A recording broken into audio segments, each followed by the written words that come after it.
Chapter 38:20. Someone fainted. Someone fainted. Call an ambulance. Call an ambulance. It turned out that a fan sitting in the VIP area had fainted out of excitement when she saw that she had been chosen. The crowd immediately became restless. On the stage, the MC was dumbfounded when she saw that a fan had fainted. Hua Jin and Qin Zhou, who were below the stage, were also dumbfounded. In fact, it was not rare for fans to faint out of excitement. However, most celebrities would stand on the stage and it would be dark below the stage. Under normal circumstances, it would not be seen. However, Hua Jin and Qin Zhou, who were below the stage, could see it clearly.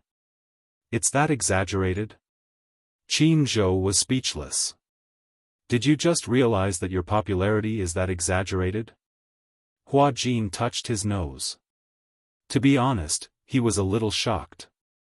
Liang Yin obviously saw it too. Because it was an exhibition stand and not a very big stage, she could see everything that happened below the stage clearly. Liang Yin was a little frightened. She stood up helplessly and said to the fans below the stage, "Everyone, calm down. Don't panic."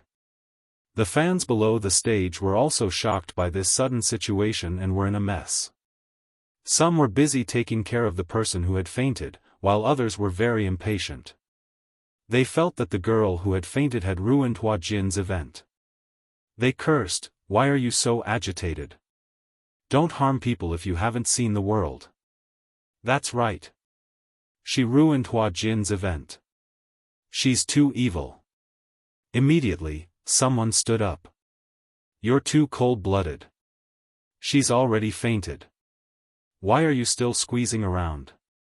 It's fine if you're squeezing around, but what's the point of making sarcastic remarks?" Brainless fans. Many fans were angry when they were called brainless fans. You speak as if you're so noble. Aren't you Hua Jin's fan too? Since you're Hua Jin's fan, why are you calling her a brainless fan? That's right. If you're so noble, you should be responsible for carrying her out. Call an ambulance for her. Who knows, she might blackmail you for doing a good deed. Huh. That's right, we're Hua Jin's brainless fans. We're better than a white lotus like you. Hua Jin felt a headache coming on. He quickly said, "Stop arguing. Everyone, be quiet." He had obviously forgotten that he was now Liang Yin. When the others heard him speak, they scolded him angrily, "Shut up." Hua Jin's eyes widened in shock. Qin Zhou couldn't stand it any longer. He pulled him aside and said, "Are you crazy? Have you forgotten that you're not Hua Jin now? You're... Oh right, what's your name?" Hua Jin was silent for a moment before he said coldly, "My name is Liang Yin." Liang Yin, Qin Zhou looked around and said, "It's too chaotic here. Let's leave this place first." Okay. On the stage, the staff went up and gave some instructions to the MC and Liang Yin. The two of them hurriedly followed the staff down the stage. Immediately after, the MC announced through the microphone backstage, "Due to an unexpected situation, the event has been cancelled." When the fans below the stage heard this, they were filled with complaints. They cursed the useless fan who had fainted several times. Jinx! Jinx! What bad luck! If it wasn't for her. Chapter 38:21. Alright. Hua Jin nodded. He got into the car and returned to the hotel with Qin Zhou. Not long after, Liang Yin returned. The assistant walked her into the room and saw Qin Zhou and Hua Jin sitting on the sofa. However, the assistant found the woman in front of her familiar. Aren't you the one from yesterday? Hua Jin turned his face away awkwardly. Qin Zhou immediately gave the assistant a look and said, "Go out for a while." The assistant heard this and asked uneasily, "Boss, what's wrong?" Qin Zhou was the assistant's boss. She thought that there was some kind of dispute and that Hua Jin was being blackmailed. However, Qin Zhou said, "You can go out for a while." "Oh, the assistant nodded and walked out silently. Liang Yin locked the door. She didn't know that Hua Jin and Qin Zhou had gone to the event. She even felt a little guilty for messing up Hua Jin's event. Who is he? Liang Yin naturally didn't know Qin Zhou. Hence, she stared at him blankly, not knowing what to do. Hua Jin immediately stood up and said, "This is my boss, Qin Zhou. You can just call him Qin Zhou from now on." Qin Zhou, this name was too familiar. Liang Yin couldn't help but react. Wasn't Qin Zhou Gu Xing's manager in the past? However, after Gu Xing's passed away, Qin Zhou didn't manage any new artists. But she didn't expect that Hua Jin was actually an artist under Qin Zhou. The three of them sat down and looked at each other. Qin Zhou was the first to break the silence. "Hua Jin, since you called me over, it means that you have something to ask of me." Hua Jin felt a dull pain in the rafters. He stood up and said, "I don't know what to do, but my mind is in a mess right now. But Liang Yin can't leave me. She doesn't know how to act, she doesn't even know how to read the script. So I have to stay by her side." Originally, Liang Yin didn't think too much about it. After such a thing happened, both of their minds were in a mess. However, once they thought about how they would continue to maintain this status quo, they really didn't know what to do. If she continued to be Hua Jin, how would she film? She couldn't even understand the script. Liang Yin was in despair. She did not want to be a man for the rest of her life. She wanted her body back. Hua Jin suddenly thought of something.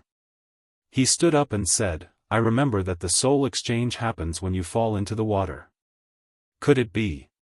He turned around and said meaningfully, "Why don't we do it again?" Liang Yin took a step back in fear. I don't know how to swim. I'll drown." If he were to fall into the water again for the sake of the experiment and drown, wouldn't the losses outweigh the gains? However, Hua Jin didn't care whether she agreed or not. He grabbed her hand and walked out of the door. The hotel in the film studio complex was huge. There was a huge swimming pool at the back.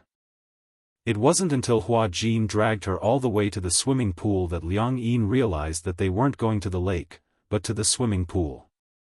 However, "It's so cold," Liang Yin hugged her body and shivered from the cold. She turned around and was about to ask Hua Jin what he planned to do when, unexpectedly, he was in such a hurry to switch back to his body that he gave her a light kick from behind, sending her straight into the pool. Ah! Gurgle gurgle, Liang Yin fell into the water. Caught off guard, she drank a few mouthfuls of water. Chapter 38:22.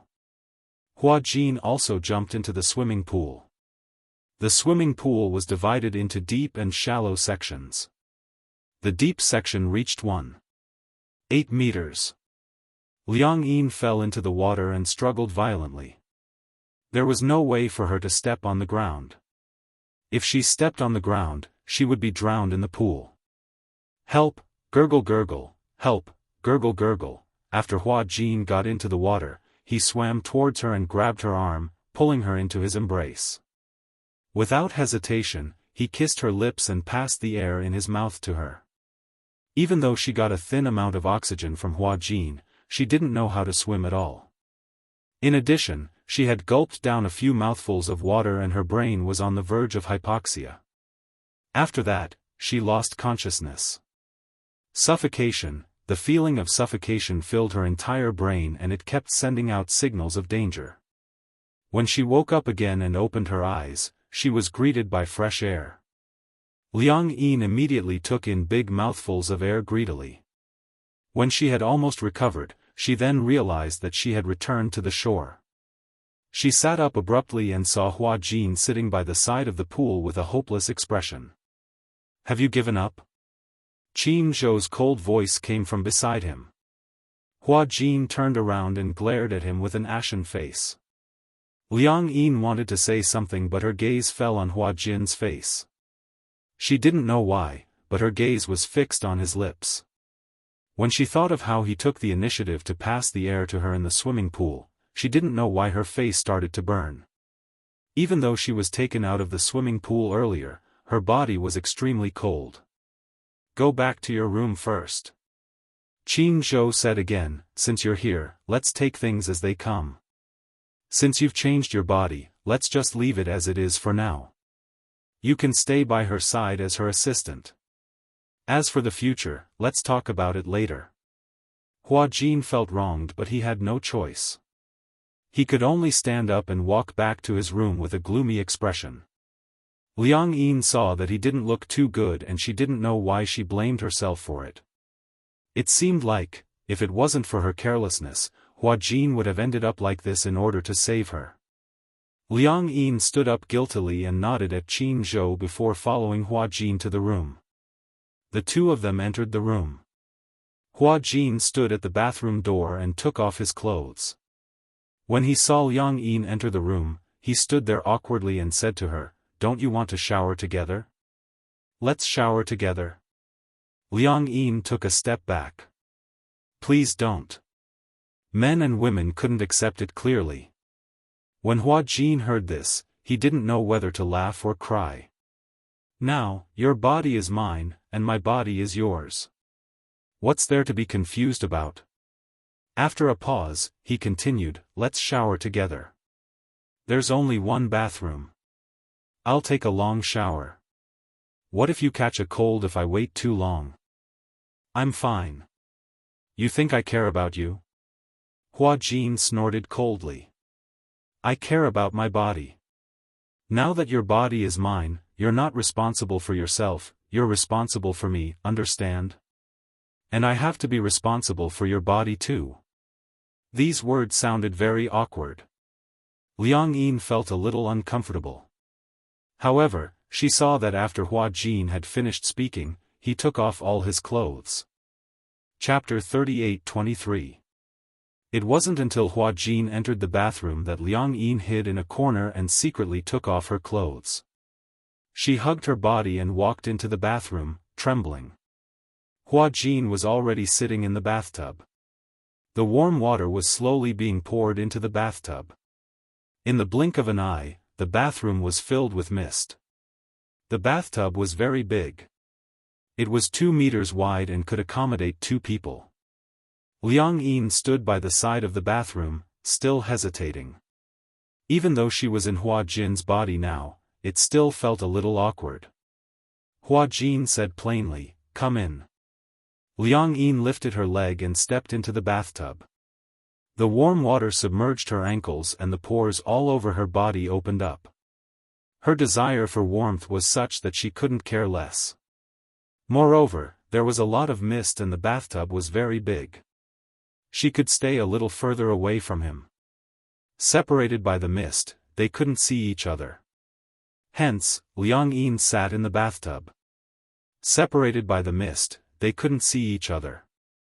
Liang Yin hugged her knees and tried her best to curl her body into a ball. Hua Jin suddenly asked, "Are you still studying?" "I'm not studying anymore.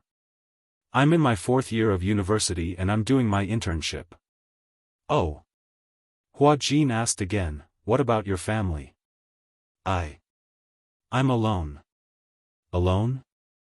Hua Jin raised his eyebrows. "How is that possible? You haven't graduated yet.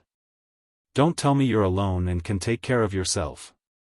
Liang Yin exhaled and said, "My biological father is overseas. My mom divorced him and remarried to another man. She's living with that man. She left me a house and gives me living expenses every month." "Got it." Hua Jin explained, "In the future, if your mom comes looking for you, I'll at least know what's going on. Otherwise, it won't be good if I can't react in time and things get out of hand." Liang Yin nodded. She asked worriedly, "Do I have to act for you in the future?" "You've read the original novel, Heavy Snow, right?" "Yes." "Very good. There aren't many changes to the script. You just have to memorize the lines. Hua Jin spoke casually, but Liang Yin felt a headache coming on. You're saying that you're filming the day after tomorrow? Yes. Then. I still don't remember my lines. After I take a shower, I'll burn the midnight oil and practice with you. When Liang Yin heard this, she still felt uncertain. The bathroom was connected to the bathtub. Hua Jin soaked for a while, then stood up and washed under the shower. Liang Yin kept a close eye on him, making sure that he didn't violate any parts of her body that shouldn't be touched. When Hua Jin finished washing up and saw him off, she stood up, stepped out of the bathtub, and rinsed herself under the shower. After walking out of the bathroom, she saw Hua Jin busy in the living room. First, he placed 2 floor lamps in front of the sofa. Then, he moved a small stool to the back left. Do you see these 2 lamps? Yes. You can think of them as 2 cameras, one camera A and one camera B cameras. Liang Yin didn't understand these professional names at all. It's a camera. One is a long shot, and the other is a close-up. Sometimes, there may be other cameras in other scenes, but the main 2 cameras are facing you. Hua Jin pointed at the small stool and said, that's where the director sits. Chapter 38-24. When Hua Jin heard this, he felt a little hopeful. Then you should have some foundation in lines, right? Liang Yin furrowed her eyebrows, feeling a little conflicted. I definitely can't compare to a professional. Actually, I didn't go to any film school, and I'm not a professional. I learned my acting by myself. Hua Jin sat down on the sofa and said to her, you acted in a play during your university days. You also acted as a female character, right? Liang Yin smirked and said, a male character. What? Hua Jin was a little curious. What play did you act in? It was an original script. However, there weren't many male students, so I could only act as a young man. Hua Jin nodded and glanced at the script on the wall. Seeing that there wasn't much time left, he said, we have to memorize our lines in the next 2 days. Even if we don't act well, we can't let the director feel that we didn't memorize the script seriously. Liang Yin replied with an okay. She was also sincerely willing to cooperate with Hua Jin. After all, if it weren't for her, this situation wouldn't have happened. Hua Jin took out the script from the drawer and handed it to Liang Yin. He sat beside her and watched her memorize the script. He could recite the script backwards with his eyes closed. From the night he received the script, he had read it once. Within a few days, he had memorized all the lines clearly. Moreover, he memorized them as he memorized them. Hua Jin's memory was abnormal. It was said that many famous directors had read countless people, but Hua Jin was the only one who had the ability to memorize a script after reading it once. Hua Jin liked this script very much. Hence, when he read the script, he read it with relish. Liang Yin, on the other hand, didn't have a terrifying memory like Hua Jin. However, she was more hardworking and hardworking. When she was in school, her grades were among the best. That was because no matter what she did, she was very serious and focused. Hua Jin gave Liang Yin the whole night to memorize the script, and he lay on the sofa to accompany her. He originally thought that Liang Yin would find the script boring and wouldn't cooperate. But unexpectedly, Liang Yin was very focused. She memorized the script and highlighted the key points. She tried to figure out the character's mood and state and rehearsed it in her heart. Hua Jin saw that she was so serious, so he was relieved. Unknowingly, he fell asleep. When he woke up again, the sky was already bright. It was Liang Yin who shook him awake. Wake up. Hua Jin opened his misty eyes. He was so sleepy that he saw Liang Yin squatting beside the sofa. However, his eyelids were slightly dizzy. He knew that she hadn't slept all night. What happened? Hua Jin sat up from the sofa and yawned. You didn't sleep? Didn't you ask me to read the script? Liang Yin smiled proudly. I've already memorized all the lines. Oh. Hua Jin didn't react at first. It was only when he realized later that his eyes suddenly widened. What? I've already memorized all the lines. Impossible. Hua Jin woke up immediately. He flipped through the script and muttered, there are so many lines. How could she memorize them all in one night? Even with his incredible memory, it took him an entire night to memorize all the lines. This Liang Yin had memorized all the lines in just one night? Chapter 38:25. Hua Jin said, okay, but let's just pretend that we're filming. Let's simulate the scene of filming. You can put in your emotions, just like how you're acting with me. Let's do this part first. Hua Jin noted that this was the part of filming the day after tomorrow. This was the main point. Liang Yin glanced at it and knew which part it was. She stood up and walked calmly to the center. It was obvious that she was very confident. First, she closed her eyes and brewed her emotions. Hua Jin also stood up. As her co-star, he was playing the role of the female lead, Wuxia. Standing opposite her, Hua Jin patiently waited for her to get into character. A few minutes later, Liang Yin opened her eyes and nodded. Let's begin.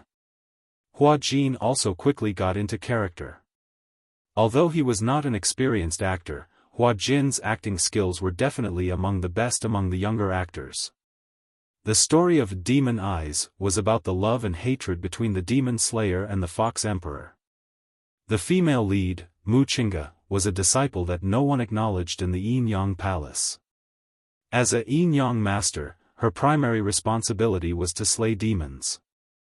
However, as a demon slayer, Wuxia could not even learn the basic demon-slaying techniques. Until an accident, she found out that she was not actually a human, but a human and a demon that violated the taboo and gave birth. This secret was found out by the Yin-Yang Palace, and the elders ordered Wuxia to be expelled from the sect. The exiled Wuxia was abandoned by everyone. She swore that she would prove that she was a true demon slayer. However, later on, she met the Fox Emperor, Fengji.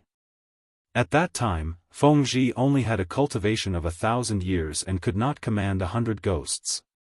He was subdued by Wuxia. As Wuxia's Shikigami, he developed feelings for her after many setbacks and difficulties. Thus, he confessed to her. This was the most important scene of their rivalry. Liang Yin entered the role of Fengji. When she looked at Hua Jin's face again, her eyes were full of affection. However, this affection, because of Fengji's frivolous personality, seemed a little arrogant. Come back to 100 Ghost Village with me. How about I make you my wife? With just one sentence, the tension, worry, and fear of Wuxia's rejection, as well as the restrained admiration on her face were vividly displayed. He put down his pride and talked to her.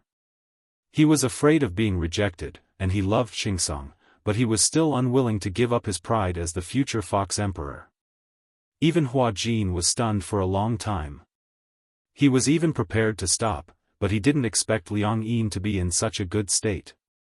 It was too unbelievable. Has this guy never acted before? Acting depended on one's talent, one's aura, and one's looks. If one didn't have talent and spirit chi, no matter how many great teachers they had, it would be useless. Gu Xing's acting skills were very good, and so was Yun Shishir's. Both of them were typical non-acting students, but Gu Xing's was very talented, and he could portray any character he wanted. Yun Shishir was full of spirit. Her role as Yin Xiaochuan was definitely the most classic screen image. He didn't expect that Liang Yin's conditions were also so good. She was really born to be an actress. Seeing Hua Jin in a daze, Liang Yin asked nervously, "What's wrong? Is there a problem?" "No. No," Hua Jin quickly said, "you acted very well." "Then, it's not your problem, I was distracted." Chapter 38:26. The two of them rehearsed the scene at the airport. Liang Yin was in the zone, so much so that Hua Jin didn't skip the scene. He followed her mood and completely immersed himself in the role. What made him a little shocked was that in the last scene, when Liang Yin was about to part ways with Mu Qingge, she turned slightly to the side. There were tears hidden in the corners of her eyes, but because of her stubbornness, not a single drop fell. It was too shocking. Hua Jin excitedly called for a stop. He walked in front of Liang Yin and asked in surprise, "You are really not an acting student?" Liang Yin was a little curious. "What's an acting student?" "It's," Hua Jin said, "many actors come from the Central Opera and the Northern Film Academy. These actors who graduated from the Film Academy are called acting students. They have all undergone professional training." Liang Yin smiled. "I studied English translation in university. Other than drama, I haven't acted in any other movies." Hua Jin was a little depressed. How could her acting be so good? This was the standard. Comparisons were odious. Liang Yin's talent was not inferior to Gu Xing's at all. "It's a pity that you're not an actress." When Liang Yin heard this, she couldn't tell for a moment whether Hua Jin's words were complimentary or derogatory. She was a little confused. "Are you complimenting me?" "Of course." Hua Jin snorted. "If I'm not complimenting you, then what am I?" Liang Yin blushed and said, "Thank you." Hua Jin said, "It's morning. You stayed up all night memorizing the script. You must be hungry, right?" "Yeah." Liang Yin nodded. "I'm hungry. Then, let's go out for breakfast." Can I go out as I please?" Hua Jin explained, "This is the film studio. There are no random people who can sneak in, only reporters and fans. Next to the film studio is the food street. There's all kinds of food. It's only a few hundred meters from the hotel, so it's quite convenient. Sometimes, many celebrities would stay in the film city for a few months for filming. Food, clothing, housing, and transportation were all in the film city. Many of the quaint buildings in the film and television city were built later. Because of the filming, the area gradually became prosperous. A few years ago, there might only be half of the fast food here, but as the film and television industry became more and more developed, there would be dozens of film and television crews shooting movies here every year. Actors, staff, reporters, fans, with such a large group, many businesses were born. Hotels, inns, guesthouses, food streets. It could be said that everything was available. Hua Jin asked Liang Yin what she wanted to eat. Only then did Liang Yin realize that this Hua Jin seemed to be quite a gentleman. As soon as they walked out of the room, Tang Yu's voice came from behind. "Senior Hua Jin." Hua Jin subconsciously turned his head, and only then did he realize that he was now Liang Yin. Tang Yu wasn't calling him TSK. This Tang Yu was really annoying. Perhaps it was because of him, he suddenly remembered that day on the boat, Liang Yin was aggressive, saying that Tang Yu was the real male lead of the drama. He felt disgusted when he saw Tang Yu. This Tang Yu was so young, and his hair was greasy. What was so good about him? Hua Jin glanced at Liang Yin, only to see her turn around. When she saw it was Tang Yu, her face suddenly turned red. Hua Jin was so angry that he stepped on her foot. It wasn't heavy, but it was enough to attract her attention. Chapter 38:27. Hua Jin was even more annoyed. "Why are you blushing?" Liang Yin didn't know how hot her face was. However, she couldn't force herself to calm down in front of her idol. Before she could say anything, Tang Yu had already walked up to her and said with a smile, "Senior Hua Jin, you're up so early? You don't have to call me senior." Liang Yin seemed a little bashful. She blushed and said, "Just call me Hua Jin." Tang Yu was stunned and a little flattered. He didn't know why, but since the night before, Hua Jin's attitude towards him seemed to have changed from arrogance to inexplicably intimate. It seemed, the change was too sudden. The real Hua Jin, on the other hand, was furious. Who allowed her to act on her own accord? Why did Tang Yu have to call him by his name? He was his senior. According to seniority, Tang Yu should have called Hua Jin senior. However, Liang Yin acted on her own accord. Tang Yu didn't notice that someone standing beside him was gnashing her teeth. He scratched his head a little embarrassedly. Hua Jin, is it really okay for me to call you that? No, of course. Liang Yin agreed happily. Tang Yu was quite encouraged. He took a step closer and pretended to ask naturally, "You're up so early. Are you going to eat breakfast?" Liang Yin nodded and said, "Yeah, do you want to eat breakfast too?" "Yeah, I do." Tang Yu said, "I didn't act well yesterday. I stayed up all night memorizing the script, so I haven't slept yet. I'm hungry, so I'm going to eat breakfast." What a coincidence. Liang Yin was so excited that she blushed and said, "I also stayed up all night reading the script and haven't slept yet. I'm going to eat breakfast." "Okay, let's go together." Tang Yu smiled and said, "It's my treat." "Okay, thank you." Liang Yin behaved appropriately. She also knew that she was Hua Jin now. She could not be as agitated as before, so she restrained herself a lot. However, Hua Jin could no longer remain calm. He tugged at Liang Yin's sleeve and asked incredulously, "Are you going to have breakfast with him?" Liang Yin was stunned, and so was Tang Yu. The two of them asked in unison, "What's wrong? Can't I?"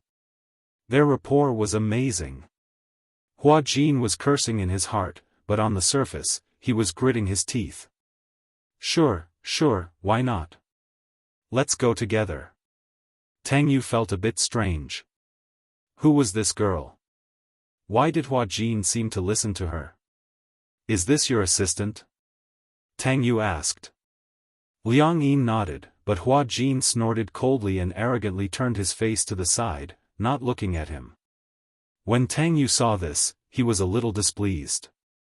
He said to Liang Yin, "Hua Jin, I think your assistant's attitude is not good at all. Where did you find her? An assistant is an assistant. Her duty is to take care of her artist. She's the first assistant I've ever seen throwing a tantrum at her employer." When Hua Jin heard this, he was so angry that smoke was about to come out of his head. The muscles on his face stiffened, and he secretly cursed Tang Yu in his heart.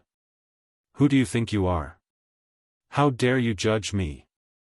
Liang Yin quickly tried to smooth things over and said, "She's my distant cousin. She read the script with me all night.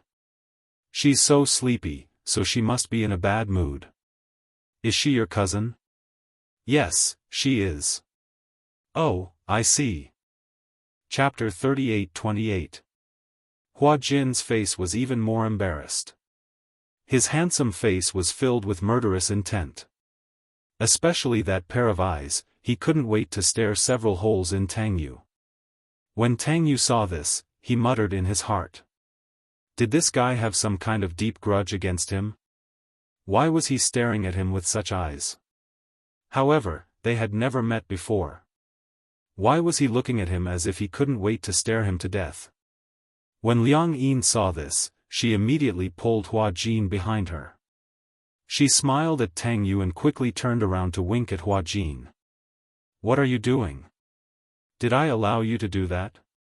"Huh? He keeps calling me senior. Why did you let him call me Hua Jin? I don't want him to call me by my name." When Liang Yin heard this, she couldn't help but feel a little disgusted. "Why are you so arrogant?" Hua Jin coldly snorted. "I'm a first-tier celebrity. Is it wrong for him to call me senior? Actually, I don't think there's a need to put on such airs," Liang Yin said. "I think no matter who's more famous, we're all equal." "That's not up to you," Hua Jin said again. "Don't do it again. Also, you have to figure out your identity. You're Hua Jin now, not Liang Yin. Please don't blush so easily. People will think you're a pervert. When Liang Yin heard this, she was a little unhappy, but she stubbornly said, "When did I blush? Just now." Hua Jin's words were like pearls. "When you see Tang Yu, you forget your identity. You're representing me now. Don't embarrass me." When Liang Yin heard this, she was very angry. But because Tang Yu was also here, she could only suppress it. On the surface, she smiled, but she gritted her teeth and said word by word, "I know. Today I found out that you're so long-winded." Tang Yu walked over. Liang Yin and Hua Jin immediately separated, pretending to be calm. He smiled. "What were you talking about just now?" Before Hua Jin could say anything, Liang Yin immediately explained, "We were just discussing what to eat for breakfast." When Tang Yu heard this, he laughed. "Is there a need to discuss this? Just order whatever you want to eat." "That's right. I also said she was too conflicted." Liang Yin cleared her throat and glanced at Hua Jin. Then she smiled and said to Tang Yu, "Let's go. Let's go eat breakfast together." Tang Yu nodded, and the two of them walked side by side toward the breakfast restaurant. Hua Jin walked behind the two men with his arms crossed. He narrowed his eyes as he sized them up with disdain. He didn't know what. This pretty boy doesn't have any masculinity at all. When he said this, it was obvious that he had forgotten that when he had just made his debut, he had also been evaluated by some seniors. A young man in the skin of a beauty. Back then, Hua Jin's beauty was the best in the entertainment industry. In terms of beauty, Tang Yu couldn't be compared to him. In terms of who was more beautiful, Hua Jin had no right to judge others. However, Hua Jin had an advantage over Tang Yu. He was 1.8 meters tall. Even if he was acting in a modern drama, he was still handsome with short hair. Liang Yin and Tang Yu walked in front.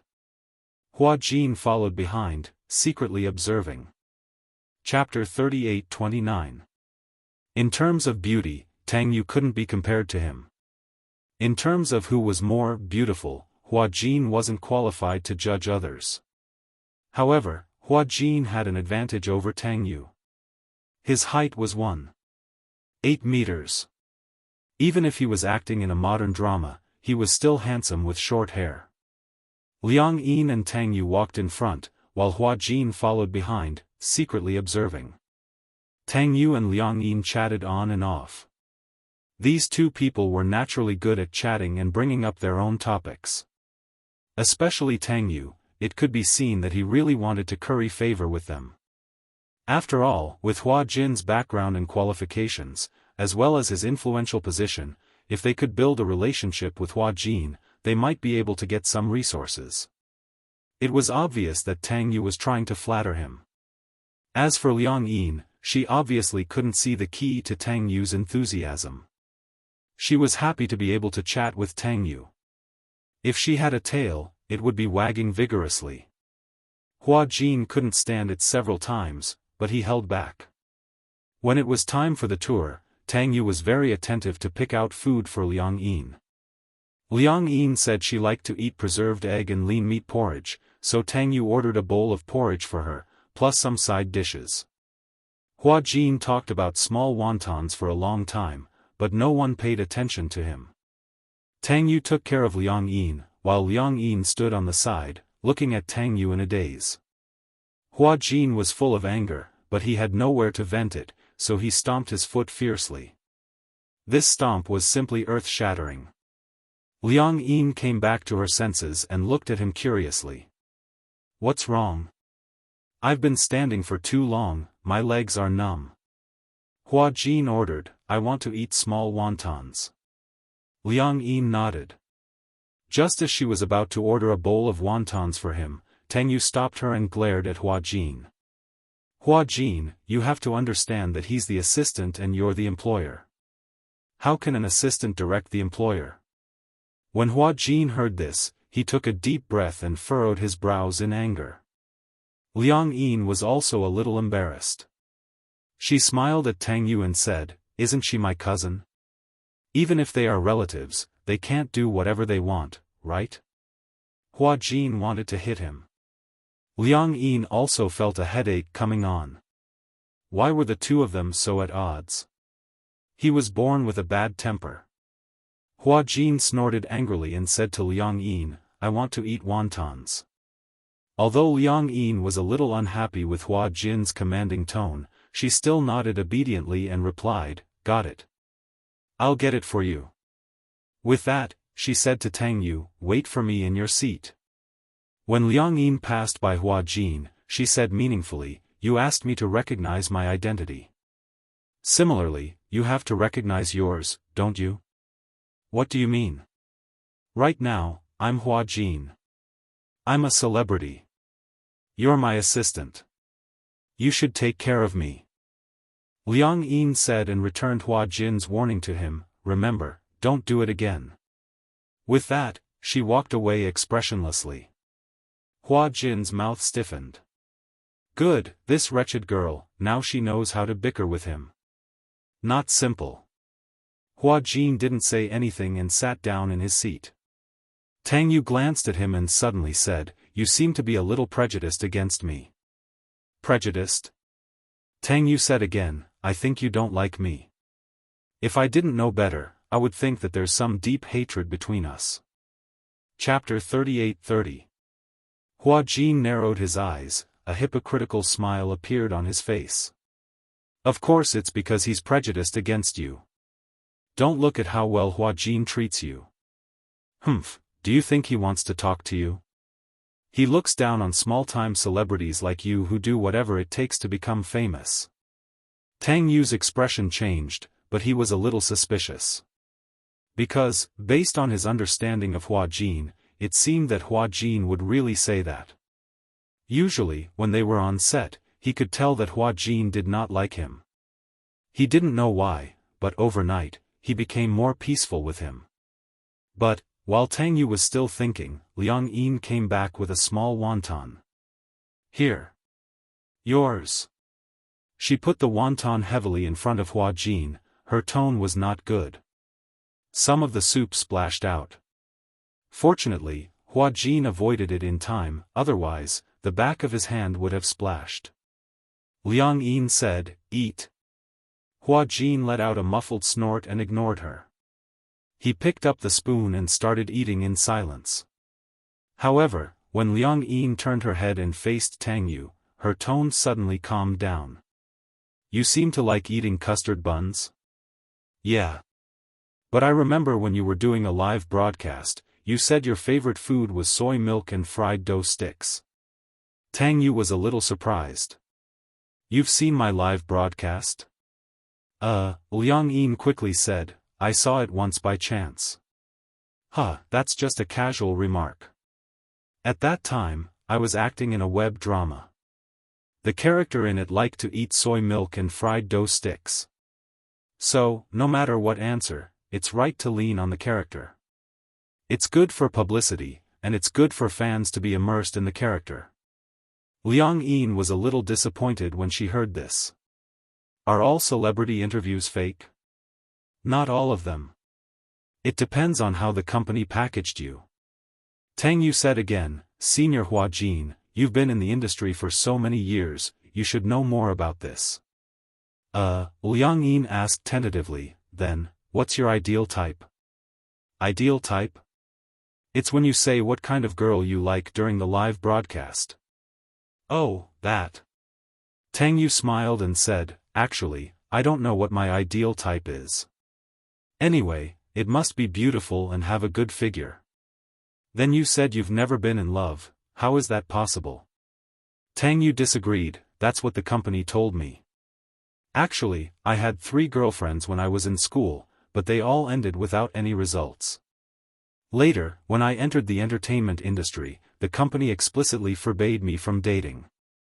So, I've been single for a long time." Liang Yin looked a little stunned. However, there was disappointment in his eyes. She was disappointed because it turned out that the idol in her heart was also a liar. Everything that he had shown was planned by the company, and everything was done step by step. Suddenly, he felt that it was somewhat ironic. Because in some interviews, Tang Yu said that he never lied and was a very honest and reliable man. Now it seemed ironic. Hua Jin also noticed the change in Liang Yin's expression. Suddenly, he smirked and pretended to ask casually, "You said you've been single for a long time, but actually, it's just in spirit, right?" "What do you mean?" Liang Yin and Tang Yu asked in unison. Hua Jin deliberately mystified, "I won't say it. Even if I say it, you won't admit it." Chapter 38-31. Hua Jin took a deep look at Tang Yu and said indifferently, "I saw 2 female fans enter your room some time ago. They didn't come out for 2 days and 2 nights. It looks like the battle was very intense." When Liang Yin heard this, she was about to say, "Impossible." But Hua Jin suddenly pressed her hand down and warned her with his eyes. Tang Yu was obviously not surprised when he heard this. He thought it was something serious. However, he didn't deny it. Therefore, the entire crew was well aware of this matter. That day, when he brought the 2 female fans back to the hotel, he bumped into Hua Jin. Tang Yu didn't know that the Hua Jin in front of him and Liang Yin had exchanged souls. So, in front of Hua Jin, he was too lazy to quibble. "So what?" Tang Yu said lightly, "Anyway, it's consensual. Besides, we're both adults. There's no need to avoid any physical needs. Filming in the crew for so long. As a star, you can't have a girlfriend. But I'm not that famous, so there's no paparazzi waiting for me. Senior Hua Jin, it must be very hard. With so many paparazzi waiting for you day and night for big news, I'm afraid you won't have the chance to have such luck." "Huh." Saying this, Tang Yu seriously declared to Liang Yin, "I'm just joking. Senior Hua Jin, please don't mind." Hua Jin was very disdainful. He put his arm around Liang Yin's shoulder and retorted, "Do you think our Hua Jin is like you? Anyway, our Hua Jin would risk his life to date. He wouldn't be like you, sleeping with fans."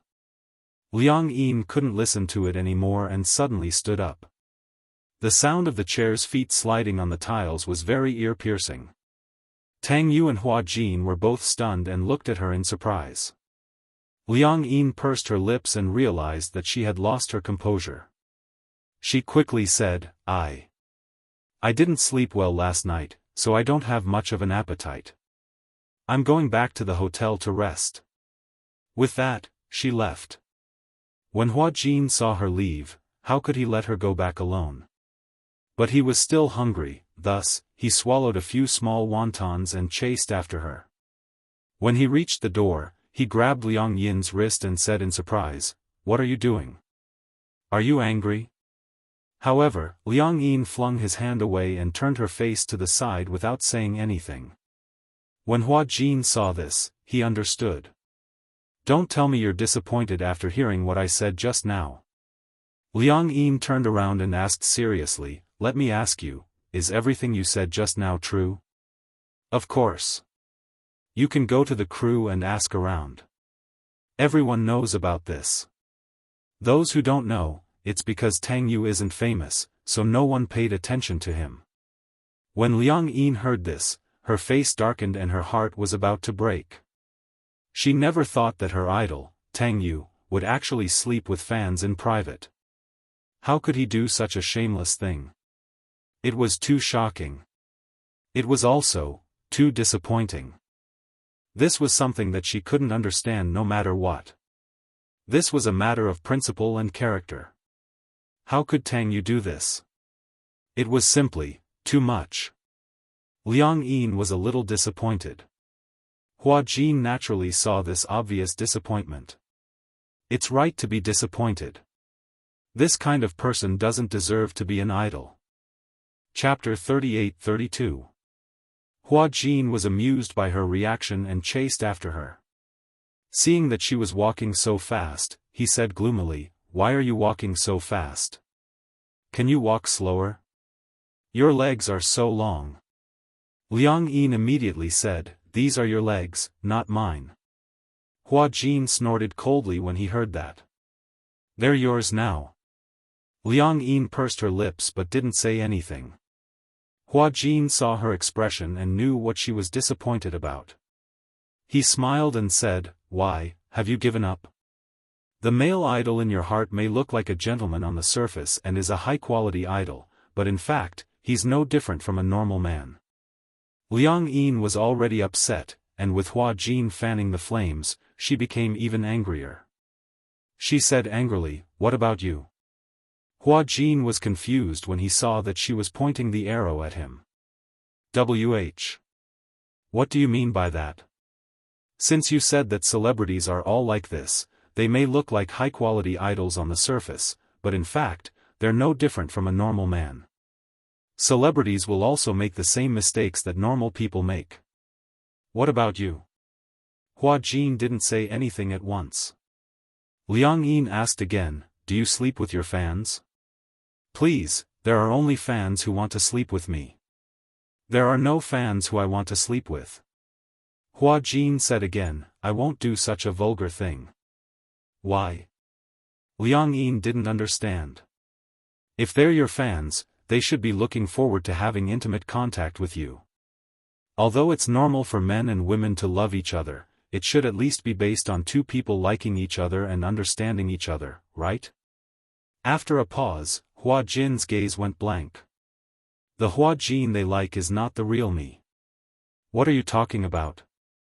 Liang Yin couldn't help but stop in her tracks and look at him in surprise. I don't understand what you're talking about.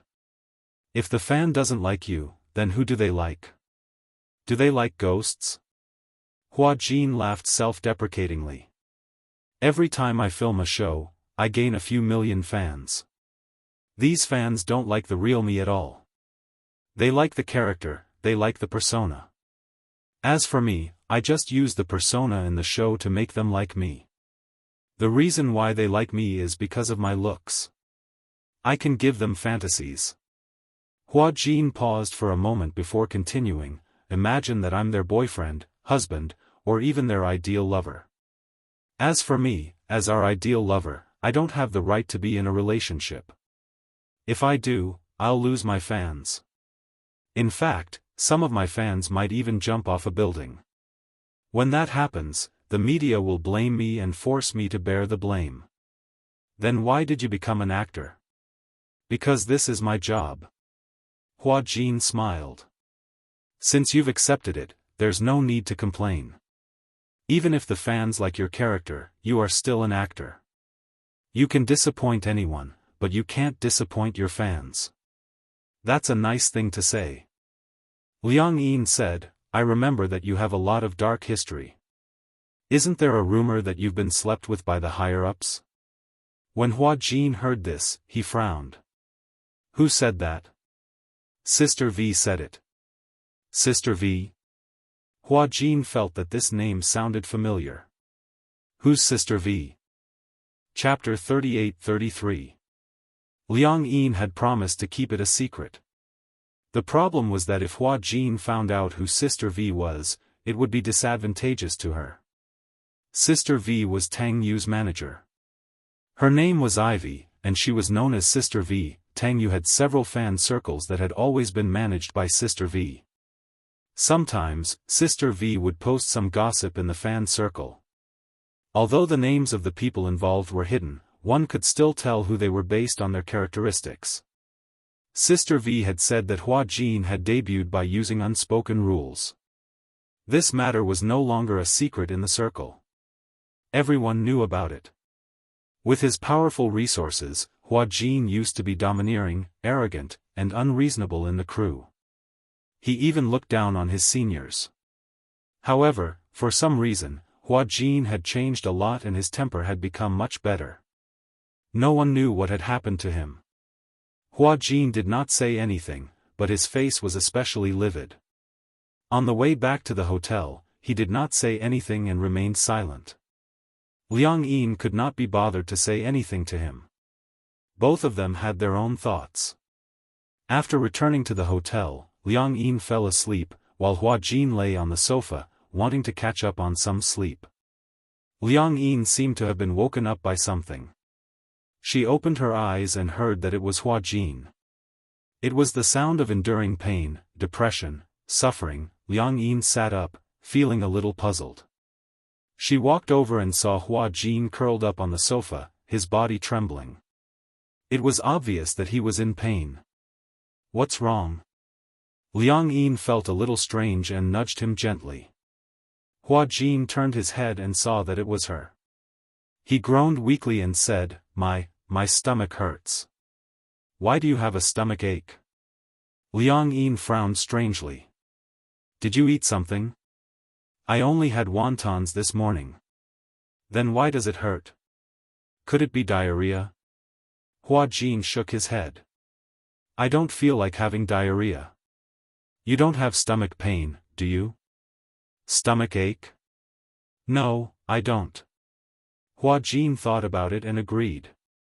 A stomachache didn't seem to feel like this either.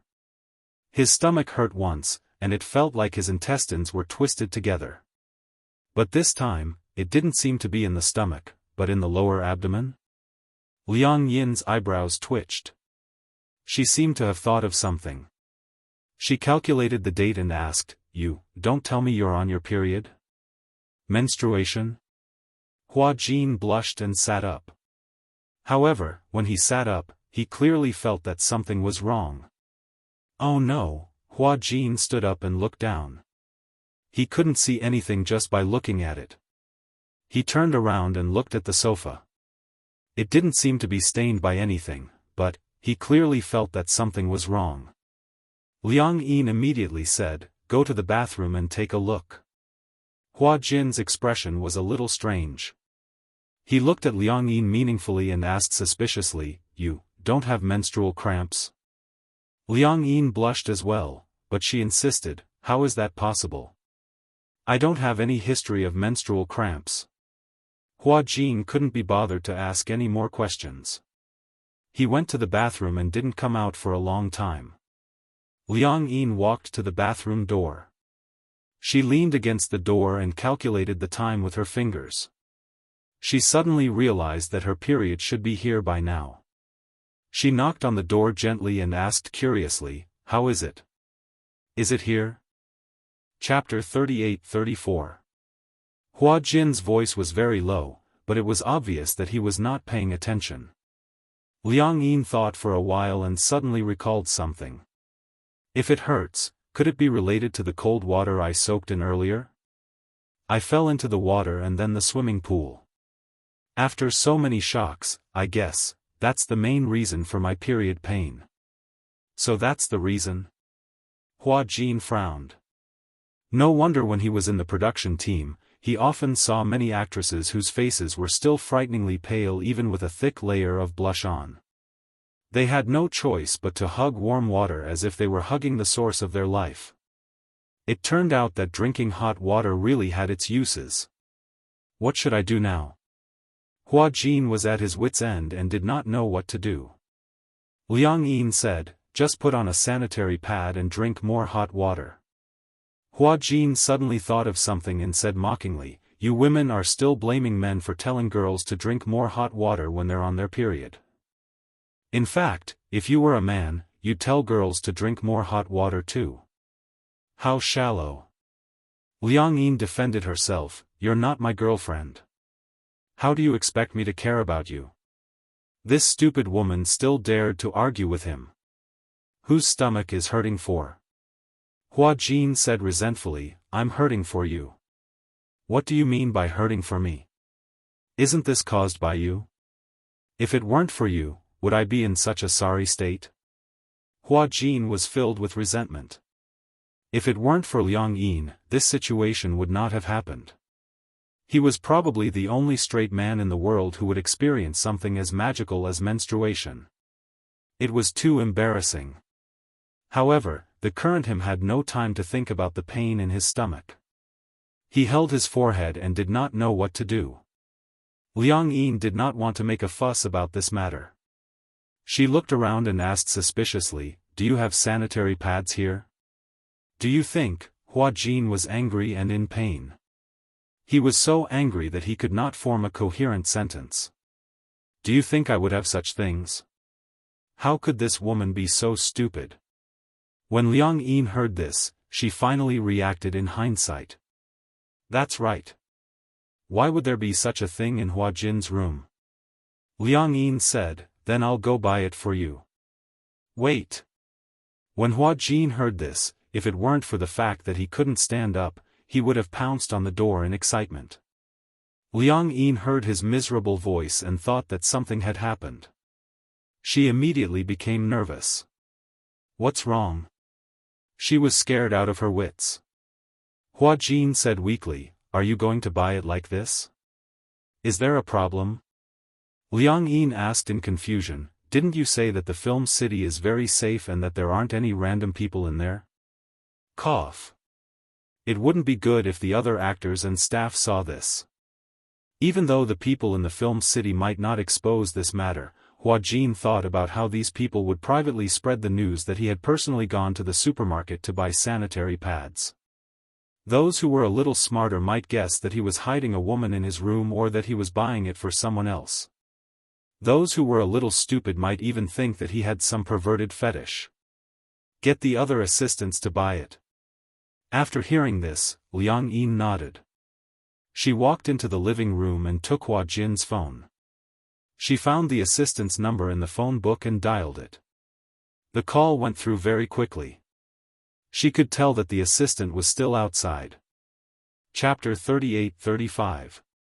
I just left the house. When Liang Yin heard this, she asked tentatively, can you come back for a while? What's wrong? It's like this. Didn't I hire a new assistant called Liang Yin? Liang Yin felt awkward at the mention of her name. She's on her period, so she doesn't have any ABC pads with her. I need you to bring one back. I couldn't tell. The assistant said in surprise, I didn't expect you to be so familiar with the brand of sanitary pads. You even know ABC. Liang Yin hurriedly said, Liang Yin was the one who told me. I don't know what it is either, but she told me to tell you that. She's shy and embarrassed to say that she only uses this brand. Okay, no problem. Give me 5 minutes. Oh, remember. I want both for day and night use. The bigger ones are the best. Understood. Liang Yin hung up awkwardly and returned to the bathroom door. She said softly with a red face, hang in there for a while.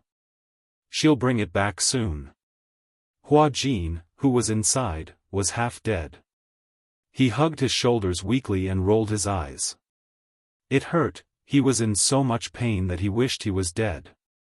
How could it hurt so much? Hua Jin didn't know that being a woman was so painful. It hurts, he groaned a few times. Obviously, he couldn't take it anymore. When Liang Yin heard this, she felt an inexplicable sense of schadenfreude. Humph, what kind of pain is this? I'm considered lucky. This pain is only temporary and won't last forever. Some people will feel pain when they're born, whether they drink cold water or not, whether they're cold or not. You seem to be very proud of it. Of course. Now that we've swapped places, no matter how painful it is, it has nothing to do with me. As she spoke, Liang Yin continued, if we don't switch, who knows, you might experience the pain of your first time and the pain of giving birth. Ha! Her words were undoubtedly provocative. However, she had clearly forgotten that Hua Jin was currently occupying her body. Hua Jin, however, was obviously dismissive. Instead, he continued, all right, then. Tomorrow, I'll find a man and experience the pain of my first night. At the same time, if you're lucky, you can experience the pain of giving birth. When Liang Yin heard this, she became anxious and almost jumped up. How dare you? Do you think I dare? Hua Jin didn't seem to be afraid of her threat. Didn't you want me to experience it? Of course I'll do as you wish. Liang Yin blushed and retorted, I didn't want you to experience it. That's my body, you're not allowed to mess around. Otherwise, you'll sleep with my fans? Hua Jin paused and laughed mockingly. It's not that I'm looking down on you, but if you were a man, would you know what to do? Liang Yin blushed even more at his words. She was so angry that she turned her head and went back to the sofa. She hugged her arms and endured her anger. After a while, the assistant came back with sanitary pads and rang the doorbell. Liang Yin knew that the assistant had come back with the sanitary pads. She walked to the door unhappily and opened it. The assistant handed her the shopping bag from the supermarket. Here. I just bought it. The assistant took the receipt and passed the bag to her. The receipt had to be kept for reimbursement. Chapter 38-36. Liang Yin nodded and said, "You can't take too many painkillers. The side effects are more severe." However, the assistant said, "That's not true. I brought this painkiller back from Japan. The side effects are very, very small. Basically, there are no side effects." Oh, Liang Yin had never seen this type of painkiller called EVA before. However, this type of painkiller indeed didn't have any side effects. The assistant asked tentatively, "I heard that Qin Zhou hired another assistant for you. But why is it the girl who fell into the water that day? Where is she now? I tidied up the room yesterday and was waiting for her to move in. I waited for a long time but didn't see her. I didn't want to disturb you, so I didn't come over to ask." Liang Yin reacted and didn't know how to answer. Indeed, there seemed to be a lot of inconveniences for the two of them to live under the same roof. However, such inconveniences didn't really make sense. Although they were a single man and a single woman, now that the genders were switched, there didn't seem to be much of a difference living together. Liang Yin said, "Let's talk about it later. I'll send the things over to him first." Just as she finished speaking, the assistant called out to her. "Hua Jin." Liang Yin turned her head and glanced at her. The assistant walked in quietly and asked cautiously, "That girl called Liang Yin, could she be my what? Your lover?" The assistant asked very ambiguously. It wasn't like this had never happened before. For celebrities, the more popular they were, the more they couldn't announce their relationships. However, humans had all kinds of emotions and desires. Sometimes, when a celebrity fell in love, in order to not announce it, they would turn their lover into their assistant and stick together every day. It was not only a dignified and legitimate relationship, but also a cover-up. However, most of the time, it was male celebrities who would do this. Usually, if a female celebrity was in a relationship, most of her partners were rich and powerful people. At the very least, they would be contracted lovers in the industry. These so-called contracted lovers were many second- and third-tier celebrities or has-been celebrities who wanted to use their relationships to gain fame. Hence, the assistant suspected this. Liang Yin smiled and said, "How is that possible?" She said awkwardly, "Let's talk about other things later." Liang Yin said, holding the door frame. She was undoubtedly asking him to leave. When the assistant saw this, he couldn't help but feel a little embarrassed. She walked out of the door in disappointment, and Liang Yin closed the door. The assistant outside the door looked displeased. That was jealousy, naked jealousy. Back then, she had spent a lot of money to become Hua Jin's assistant. She had used her connections and asked for favors. Finally, she got what she wanted and became her idol's assistant. There were different levels of assistants, such as administrative assistant, production assistant, personal assistant. She started out as an administrative assistant. An administrative assistant was only responsible for booking plane tickets, hotels, and other behind-the-scenes work. Usually, she wouldn't be able to meet celebrities. Finally, she got her chance. She used some underhanded means to get rid of Hua Jin's personal assistants one by one. Finally, she got what she wanted and became his personal assistant. Being able to become Hua Jin's assistant was something she didn't even dare to dream of, but she had always coveted it. Chapter 38-37. After all, she would be able to stay by her idol's side day and night and receive a hefty commission. She was the only one among the tens of millions of fans in Hua Jin's fan club. However, now an assistant had appeared out of nowhere and was even staying in the same room as Hua Jin. She was so jealous. What right did this Liang Yin have to have such special privileges? And she didn't?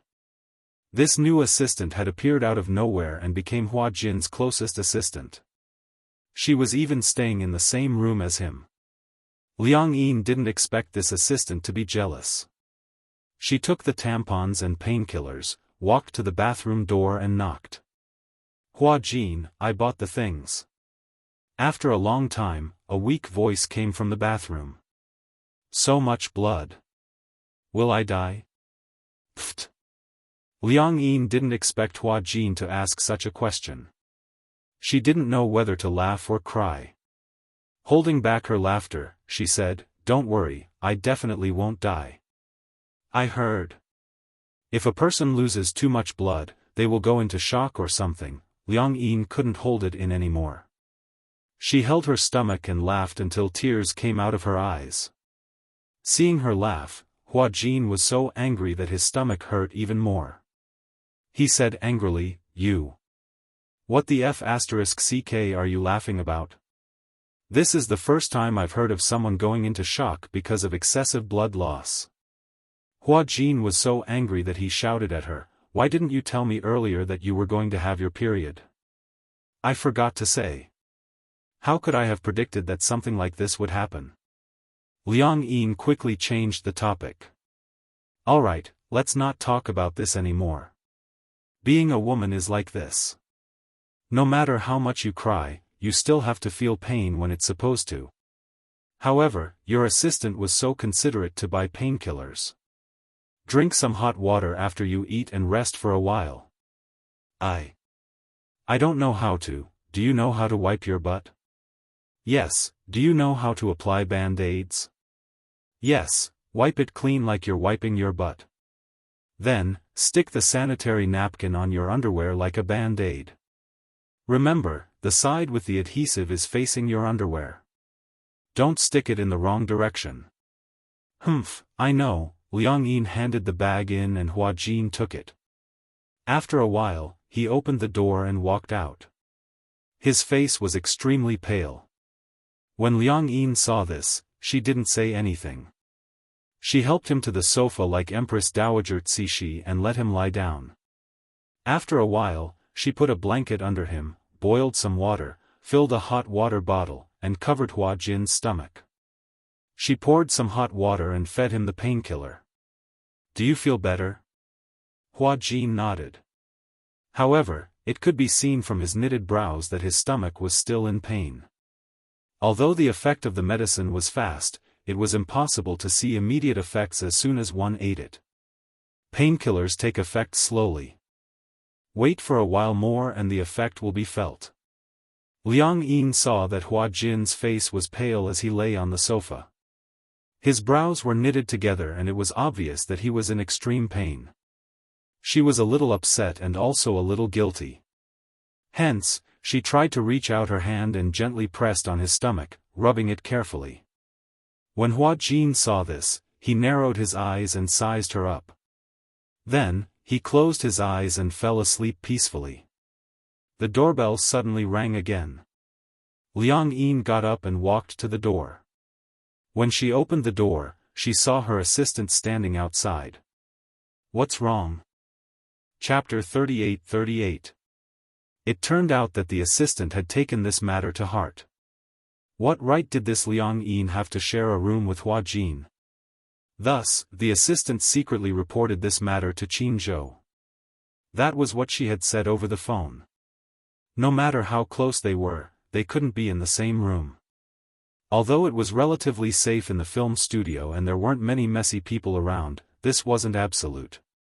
If the paparazzi took photos of this, it would inevitably lead to gossip.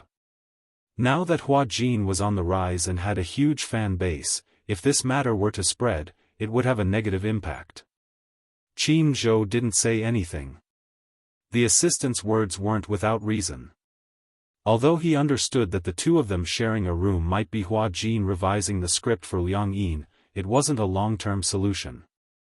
Thus, he booked the room next to Hua Jin's and gave it to Hua Jin. The assistant told Liang Yin about this matter. Liang Yin said, "Oh, then let's wait until Hua Jin wakes up." "What?" "Oh, no," Liang Yin immediately said, wait until Liang Yin wakes up." "I said something wrong. I was wondering." Only then did the assistant regain her composure. Liang Yin turned around and bit her finger nervously. She had actually let it slip. Assistant Xiaoqi walked over and saw Hua Jin lying on the sofa. She muttered, "Why is she lying there? She's on her period.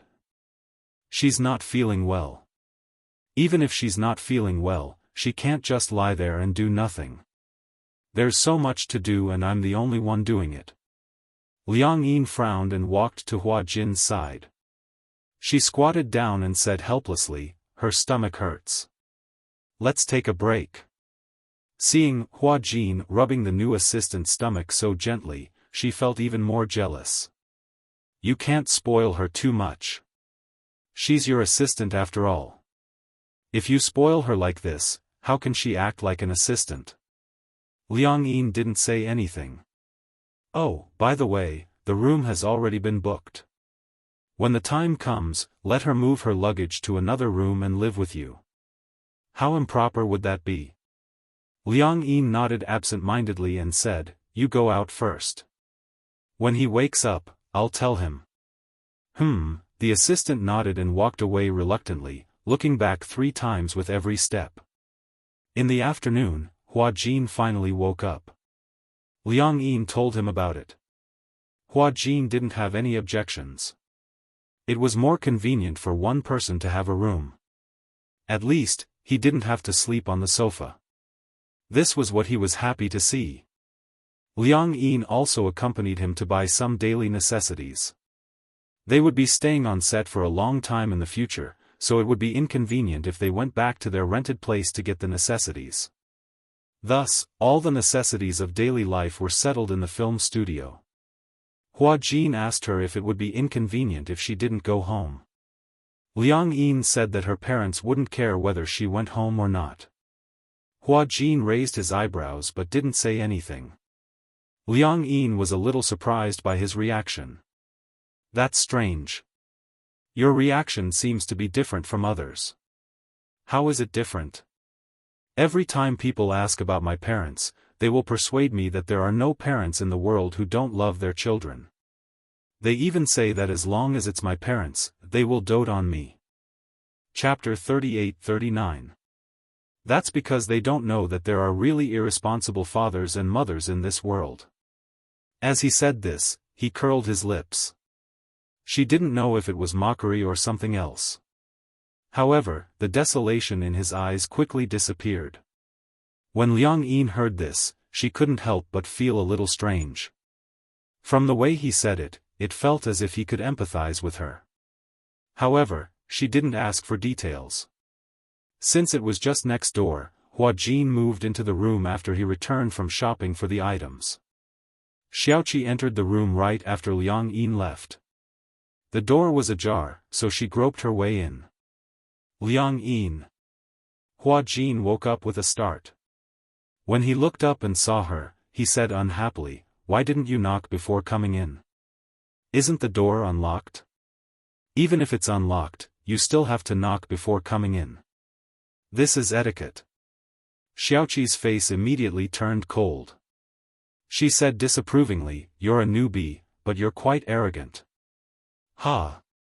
When Hua Jin heard this, he curled his lips and asked in return, "This has nothing to do with arrogance. This has to do with quality." For some reason, Xiaoqi gave him a different feeling all of a sudden.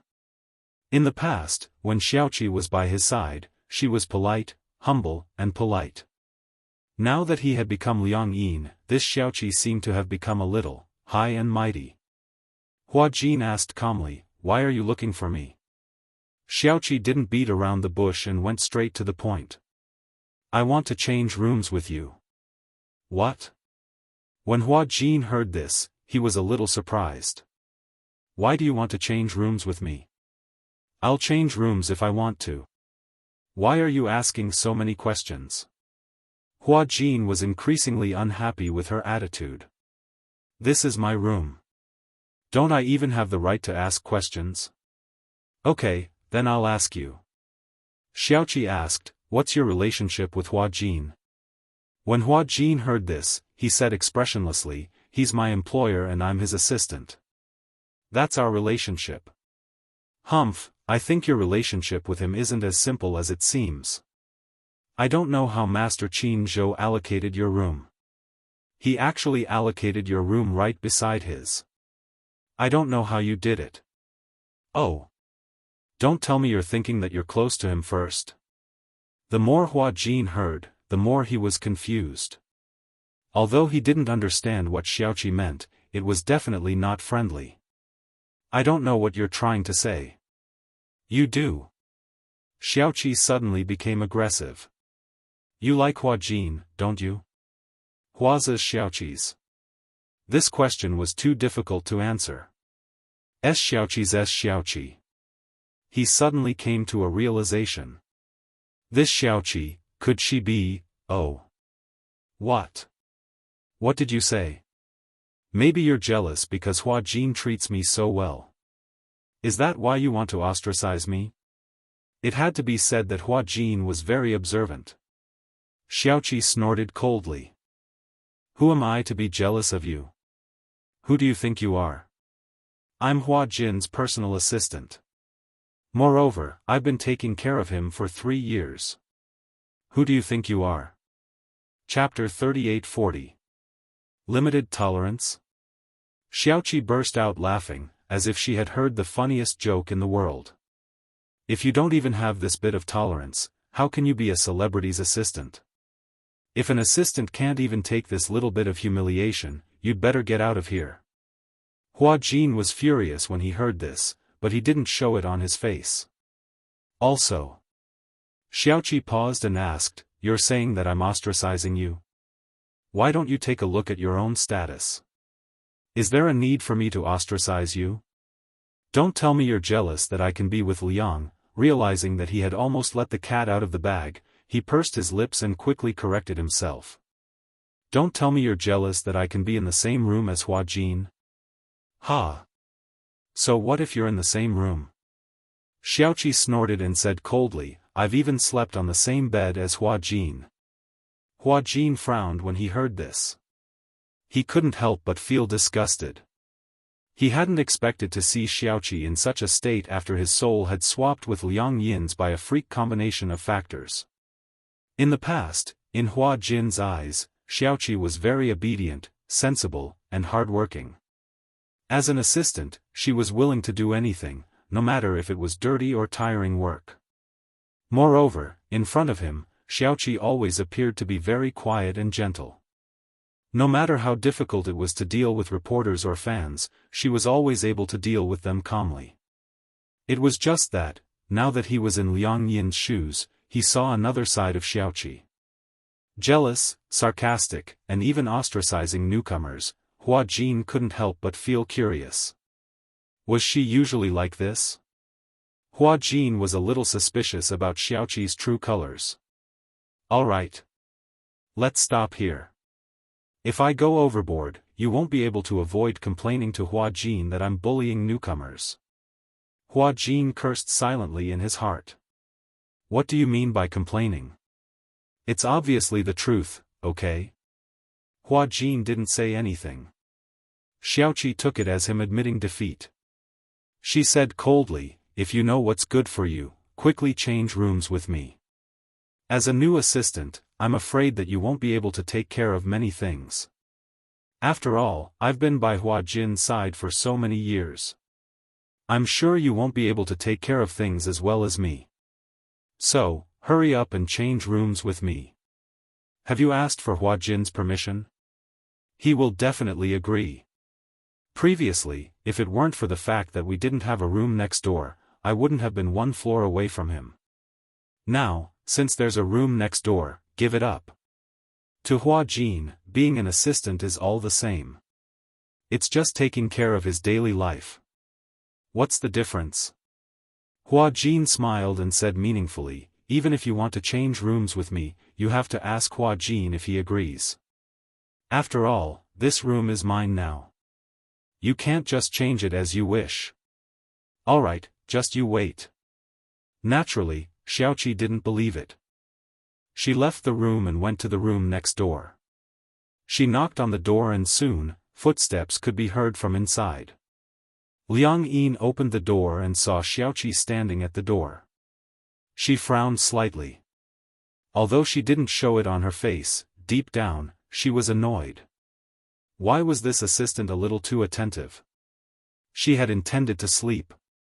Chapter 38-41. When she thought of what Hua Jin had mentioned, she recalled Tang Yu's nonchalant attitude when they talked about it. Her heart felt like it was being stabbed. She couldn't accept that Tang Yu was such an idol. The more she thought about it, the worse she felt. She didn't sleep well either. In a short period of time, she had a lot of nightmares. After that, she was so busy because of Hua Jin's menstrual period. Now she was exhausted. Xiaoqi smiled sweetly and said coquettishly, Master Jin, can I come in? She had always addressed Hua Jin as Master Jin. When Liang Yin heard this, she didn't let her in immediately. Instead, she asked through the door, what's the matter? I'm going to sleep. It's like this, Xiaoqi said bashfully, isn't the room next to yours empty? I was thinking, why don't I change rooms with the new assistant called Liang Yin? She's a new assistant, so she definitely can't take care of you. I'll stay next to you and take care of everything. What do you think? Xiaoqi was full of anticipation for Hua Jin's approval. However, when Liang Yin heard this, her brows furrowed again. She wasn't willing to accept Xiaoqi's suggestion. Because Hua Jin had to stay next to her. If anything happened, she could find him quickly by just one room. It was more convenient. Now that they were in the same boat, it wouldn't be too much to say that they were in the same boat. She immediately said, forget it. It's better to let Liang Yin stay next to me. Xiaoqi was stunned, so much so that the smile on her face froze. Why? Am I not taking good care of you? No. Liang Yin didn't know how to explain it. She pondered for a moment and asked tentatively, why do you have to stay next to me? Am I not taking good care of you? Liang Yin exclaimed. She didn't know how to explain it, so she simply said bluntly, I still prefer Liang Yin to live next door. Without waiting for Xiaoqi to reply, she pretended to yawn and said to Xiaoqi, I'm so sleepy. Let's talk tomorrow. After saying that, Liang Yin laughed and closed the door without waiting for Xiaoqi to say anything. With her back against the door, Liang Yin muttered with a dark expression, why is this assistant even harder to deal with than the fans? Earlier, when she went to the supermarket to buy some daily necessities for Hua Jin, she was chased by a few fans. However, after signing and taking photos with her, they stopped pestering her. Could it be that Xiaoqi was also a die-hard fan of Hua Jin, and that was why she lurked beside Hua Jin as his assistant? Just thinking about it made him shudder. Outside the door, Xiaoqi stared blankly for a long time before she finally reacted. Hua Jin had blocked her outside the door. But she couldn't figure it out, this Liang Yin had just arrived, so why did Hua Jin like her so much? Which part of her couldn't compare to Liang Yin? The more she thought about it, the angrier she got. She even suspected that Hua Jin and Liang Yin had an unusual relationship. Hence, she barged into the room next door and ran to Hua Jin. She demanded fiercely, Liang Yin, what are you doing here? Answer me, what did you do? Her hysterical look was like an ancient imperial concubine fighting for favor in the imperial harem. Chapter 38-42. Wash up and go to bed. Xiaoqi narrowed her eyes and said suspiciously, did something happened between the two of you? Are you trying to make use of him, or are you trying to threaten him with some unspeakable means? She had heard of something in the past. It was also about a popular idol. There was once a male celebrity who got drunk. That night, something happened between him and his assistant who was taking care of him. After that, the assistant used this as leverage to blackmail the male celebrity into giving her $5 million or she would sue him for forcing himself on her. The male celebrity had no other choice but to gather 3 million yuan. This matter could be considered settled peacefully. Hence, Xiaoqi was a little suspicious about what methods Liang Yin had used to coerce Hua Jin. Are you crazy? Hua Jin couldn't take it anymore. He stood up and chased her away. Get out of here. There was an important scene tomorrow. It was Liang Yin's first time acting and he didn't know what would happen on set. He planned to go to bed early and rehearse with Liang Yin the next morning. He really didn't have the energy to bother with a lousy assistant. Xiaoqi was also furious. She didn't even choose her words carefully. B*TCH. What did you say? I said you're a B*TCH. Hua Jin was completely enraged. He pinched her face and threw her out of the door. If you dare to provoke me again in the future, believe it or not, you can forget about being an assistant in the future. With that, Hua Jin slammed the door shut with a bam. Xiaoqi was given the cold shoulder again. She was angry, aggrieved, and furious. She glared at the door and recalled Hua Jin's threat just now. If you dare to provoke me again in the future, believe it or not, you can forget about being an assistant in the future. Fine. Liang Yin, you're really something, Liang Yin. She was so angry that her voice trembled and she spoke incoherently. She pointed at the door and said fiercely, just you wait. In the morning, Hua Jin was woken up by the alarm. The alarm was set early in the morning. For the first time, he didn't stay in bed. Instead, he got out of bed, put on his clothes, and ran to Liang Yin's room. There were 2 cards in the room. Liang Yin had one for herself and the other for him. Therefore, they didn't need to press the doorbell. They just swiped the card and opened the door. In the room, Liang Yin was still in bed, sleeping soundly. Hua Jin walked to the bedside, seeing that she was still asleep, he reached out and patted her face. Wake up. Liang Yin was still dreaming. She could vaguely feel a hand constantly disturbing her. She closed her eyes and slapped Hua Jin's hand away. Don't be noisy. It's getting late. Hurry up and read the script. Liang Yin was so annoyed by his torment that she suddenly sat up on the bed. Her short hair was messy and she was full of resentment. What are you doing? Get up and read the script. As Hua Jin spoke, he threw his sleeping robe on the bed. The heater and air conditioner were on in the room. Liang Yin yawned and looked resentful. Didn't we already read the script? Why do we have to read the script again? However, Hua Jin said righteously, let's do it again. We have to act today, in case you make any mistakes. Liang Yin was even more disheartened. Director Gu is a very strict director. If you don't act well, no matter how many staff members are on set, he will scold you in front of everyone. Chapter 38-43. When Hua Jin heard this, he said unhappily, do you know how much I get paid per episode for this series? Liang Yin frowned. Was this guy trying to show off his wealth? How much is it per episode? She played along and asked for an episode. Hua Jin said, 600,000 yuan.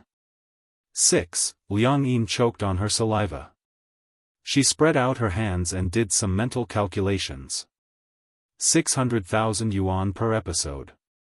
With a total of 80 episodes, he would earn a net profit of 48 million yuan. That was a lot. That's a lot of money. Hua Jin snorted coldly. You know that it's a lot of money. Since 600,000 yuan per episode is my job, I have to complete it seriously. Even if something like this happens, I can't be a burden to the production team. When Liang Yin heard this, her impression of him changed. I didn't expect you to be so dedicated. Hua Jin smiled and said proudly, of course. But if it were me, I'd be willing to be so dedicated too if I get 600,000 yuan per episode. But if I act for you, I won't get a single cent of this 600,000 yuan. Hua Jin's lips twitched. Why didn't he think of this? That's right. Liang Yin crossed her arms angrily. Then wouldn't I be working for free for you? I'll give you half. Half, 500,000 yuan per episode after tax. I'll give you 250,000 yuan. How about that? Hua Jin said and continued, as long as you act well, there will be dividends for this series. We'll split it 50-50. Liang Yin was scared out of her wits. She quickly did some calculations. According to Hua Jin's promise of 250,000 yuan per episode, if she were to film a drama, she would be able to earn at least 20 million yuan. 20 million yuan. Liang Yin sucked in another deep breath of cold air. Suddenly, she seemed to realize that something was wrong. Wait. What's the matter? Let me ask you a question. Do you think we can still get the money back? It would have been better if she hadn't asked. As soon as this question was asked, Hua Jin's expression changed. He said without thinking, you can definitely change back. How? Liang Yin was a little disappointed. Every day when I wake up, I hope that everything is just an absurd dream. But every time I wake up, nothing has changed. As she spoke, she held her face worriedly and looked like she was about to cry. Don't tell me that we can't change it back in this lifetime. You're not allowed to say such depressing words. Even if I can't get it back for the rest of my life, I'll be the one losing out. Hua Jin snorted coldly. You've become me, a superstar with a net worth of tens of millions. As for me, I've become you, a poor dog. That's right. Liang Yin's eyes lit up when she heard that. Why didn't I realize that? That's right. She was now Hua Jin, with a net worth of tens of millions. Then, Hua Jin saw that her eyes were shining brightly and asked suspiciously, what are you planning? Ahem. Liang Yin cleared her throat and said, I just thought of it. Now that I'm a superstar and I have money, does that mean that I can eat the high-end Western food that I didn't even dare to dream of in the past? Hua Jin was so angry that he wanted to vomit blood. He leaned against the wall and felt like he was going to vomit blood. To think that he had thought that she was going to give a constructive speech.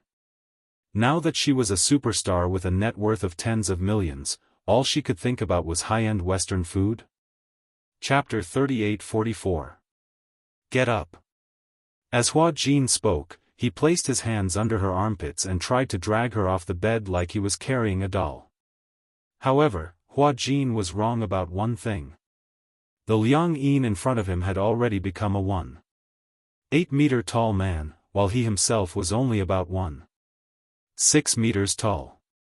When he exerted his strength, Liang Yin was much heavier than he expected. So much so that he was caught off guard and fell on top of Liang Yin. Liang Yin had originally wanted to get up, but after being pinned down by Hua Jin, she ended up being pinned down instead. The two of them stared at each other on the bed like a human pyramid. Liang Yin's face turned redder and redder. You. Hua Jin pretended to be calm. What about me? Are you taking advantage of me on purpose? Take advantage of you. Have you ever seen someone take advantage of themselves? Although this is your body, it belongs to me now. Please don't touch it carelessly. When did I touch it carelessly? Also, how did this body become yours? How is it not mine?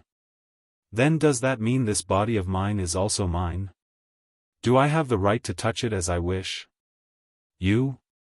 No way. Don't you dare. Let's see if I dare.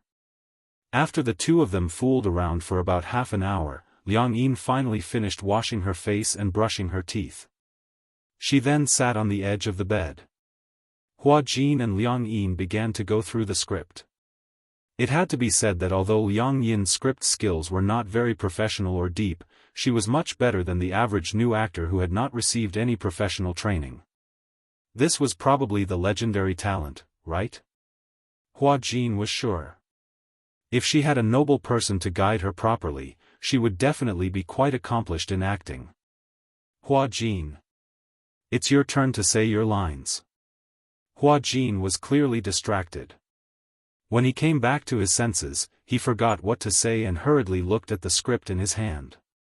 When Liang Yin saw this, she couldn't help but laugh. No way, right? Don't you remember your lines? Hua Jin naturally wouldn't admit that he had been distracted. He cleared his throat and said, I just glanced at it. Oh.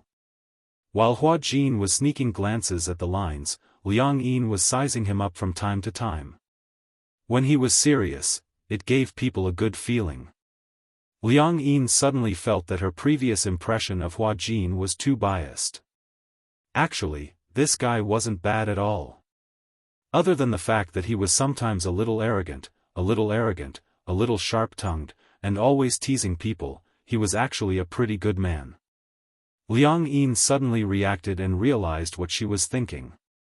This time, it was her turn to be in a daze. Hua Jin glanced at her and asked, Are you in a daze? Liang Yin immediately lowered her head guiltily and stole a glance at the lines. The two of them went through their lines seriously twice. Unknowingly, the sky was already bright.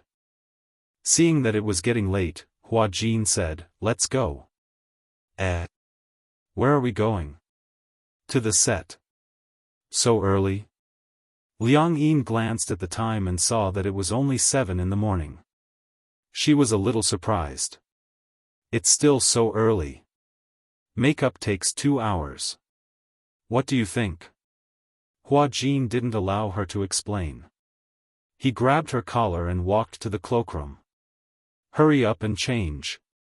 Just change into something else. Liang Yin sighed. Is it so hard to be an actress? Do you have to wake up so early every day? Chapter 38-45. After Liang Yin changed her clothes, Hua Jin led her to the set. Just as she walked out of the room, she bumped into Xiaoqi. Xiaoqi had originally planned to wake Hua Jin up, but she didn't expect that he had already changed his clothes. What she didn't know was that Hua Jin, who usually couldn't be woken up and liked to laze in bed, had actually woken up early for the first time and urged Liang Yin to finish memorizing her lines. Master Jin, you're not lazing in bed today? As she said this, Xiaoqi even secretly rolled her eyes at Hua Jin.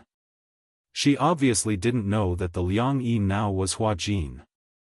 If she knew, she would regret it so much that her intestines would turn green. Liang Yin didn't react at first, but it was Hua Jin who spoke first.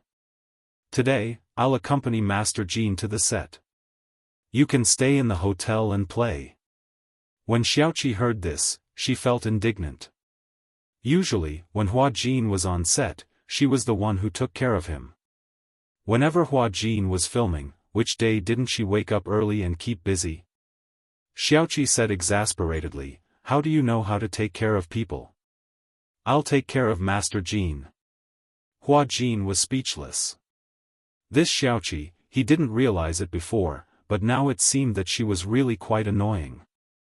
Seeing this, Liang Yin also said, Xiaoqi, let Liang Yin follow me to the set today.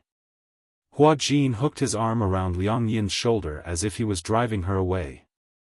He waved at Xiaoqi and said, Go, go. There's nothing else for you to do. As he said this, he walked towards the set with Liang Yin in his arms. Xiaoqi was stunned on the spot. She didn't expect that the two of them would leave just like that. She suddenly felt a sense of uneasiness that was imminent danger. It was as if her position was being threatened. This sense of uneasiness, Liang Yin. Xiaoqi gritted her teeth hatefully as she glared at the two people who were walking further and further away. She was burning with anger. In the dressing room, Hua Jin was leisurely lying on the sofa, holding his phone and playing with it. The stylist and makeup artist looked at each other. They had never seen such an assistant before. The artist was putting on makeup, and the assistant was lying on the sofa playing games. He seemed to be very relaxed. Most importantly, he seemed to be in the right. Master Jin, Hua Jin's personal makeup artist whispered into Liang Yin's ear, "Your new assistant doesn't seem to know what she's doing." Liang Yin didn't understand what they meant. In her eyes, Hua Jin wasn't an assistant to begin with. Lying on the sofa and playing games leisurely didn't seem to be a big deal. Most importantly, in the eyes of others, such an assistant was simply unbearable. Sigh. That new assistant. The makeup artist said, "Why are you lying on the sofa alone? Everyone is busy, why are you the only one lying down?" Without waiting for Liang Yin to smooth things over, Hua Jin lifted his head and glanced at them coolly. However, he smirked coldly. "What's the matter? Is there a problem with me playing games? Everyone is busy, why are you the only one who is leisurely and calm?"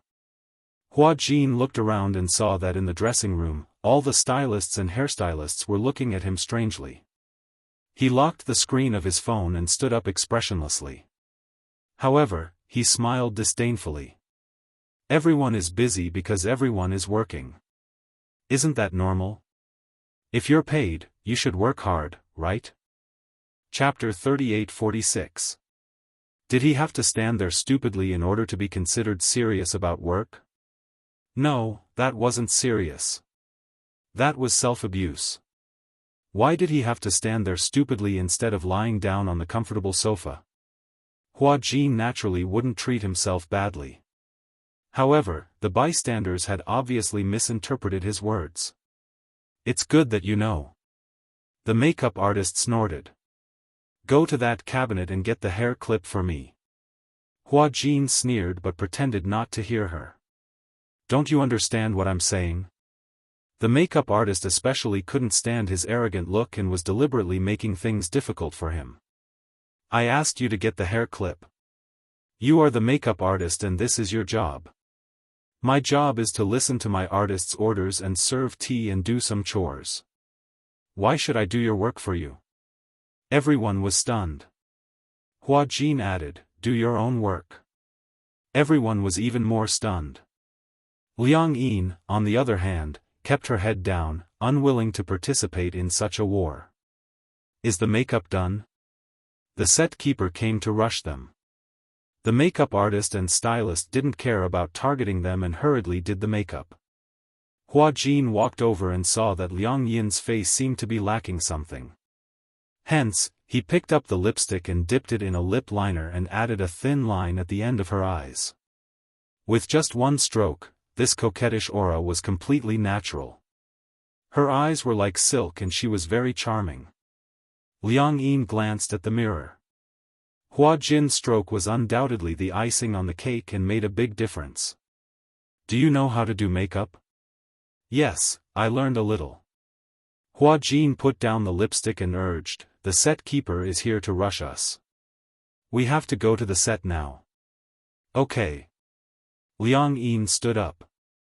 She had special makeup on. She had snow-white fox ears and a silver wig. Even her contact lenses were purple. At first glance, she looked very coquettish. However, the wig is so heavy. Liang Yin held the wig, and Hua Jin immediately told her not to touch it. "Don't touch it. If you loosen it, it will fall easily." Liang Yin complained incessantly, "Being a celebrity is so tough." "It's good that you know." Liang Yin pouted. No wonder it was said that different professions were worlds apart. Separated by an industry, it was indeed difficult to understand the hardships of this industry. For example, as an actress, not only did she have to wake up early, she also had to wear thick makeup. On such a cold day, the plot required her to wear thick clothes. Fortunately, Hua Jin remembered to bring her a thick cotton coat and draped it over her body. Wrapped in thick cotton coats, Liang Yin and Hua Jin rushed to the set. They saw that the set was in full swing and was nearing the end. The director raised his megaphone to instruct the staff to get busy. When he turned around and saw that Hua Jin had arrived, he turned around and asked when the female lead was ready. "Where's Chinga?" On the set, in order to immerse themselves in the role, the staff did not call out the artistes' stage names. Instead, they called out the names in the script.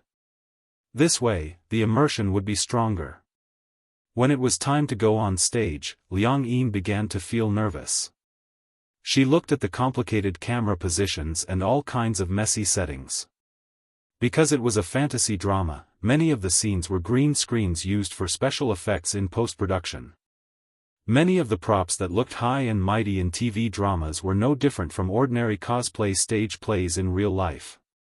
For a moment, Liang Yin jumped. Chapter 38-47. So those awesome backgrounds were all special effects, and there was only an empty green screen on the set? It felt so fake. For a moment, Liang Yin was only focused on looking at the setup on set and completely forgot about her lines. However, when the director raised the loudspeaker and shouted for them to get ready, Liang Yin became even more nervous. She didn't realize it herself, but Hua Jin could clearly feel that her body was trembling violently. "What's wrong?" Hua Jin sized her up and frowned. "You can't be nervous, right?" Liang Yin gulped and admitted frankly, "Yeah, a little. I see that you're trembling violently." Hua Jin patted her shoulder and rubbed her stiff arms. "When you go on stage, stand according to the positions I told you. Do you see the two cameras over there?" "Yeah. I see them. That's camera A and that's camera B. Oh. I understand." Liang Yin's voice was still trembling violently. Hua Jin had already expected her to be so nervous, so he guided her and said, "Let me teach you a way."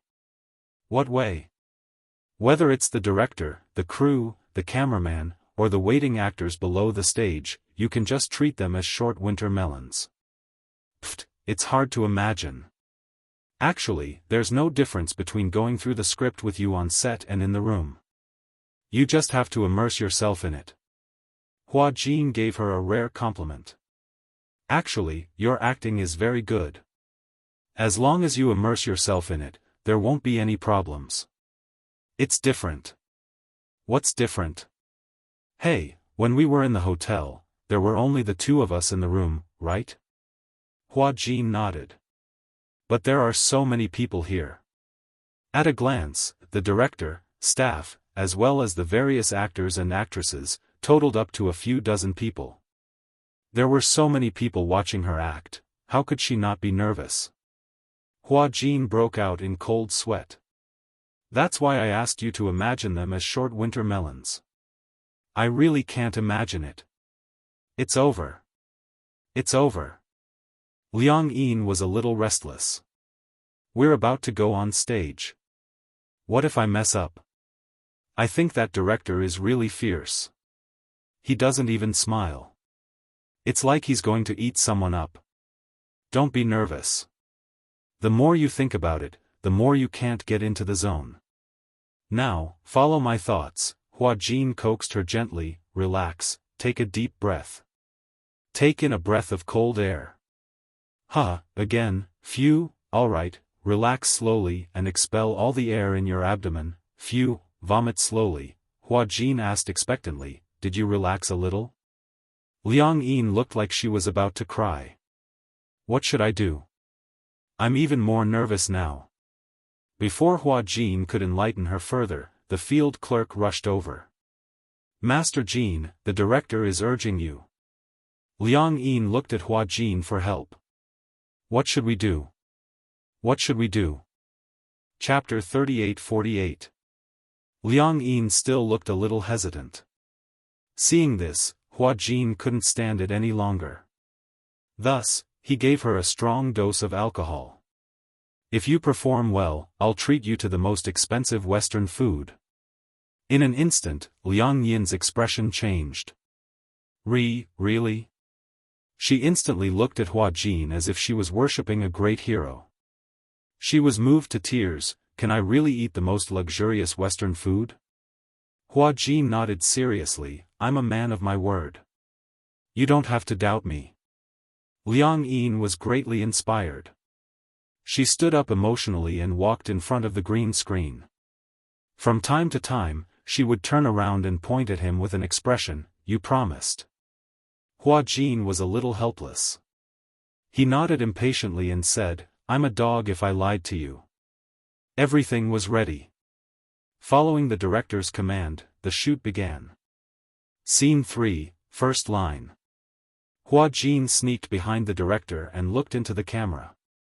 As the scene gradually unfolded, Mu Qingge was the first to say her lines.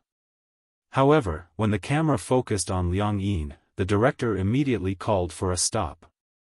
"Hua Jin, where are you looking?" The director had a fiery temper and was always very efficient when it came to chasing books.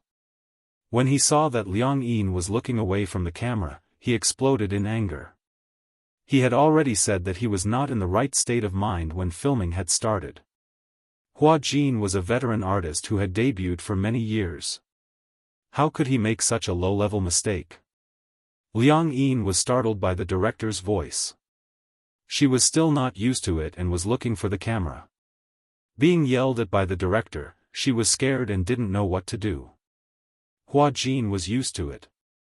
He knew that the director didn't have any bad intentions. However, for Liang Yin, it would only make her nervous. Sure enough, Liang Yin, who had gathered her courage to walk up, felt wronged and confused because of the director's yell. As a result, Liang Yin could no longer get into the zone. She had never acted before and had never seen an acting scene before. She had no way to adapt to it. Now that she had shouted, she could not get into the mood.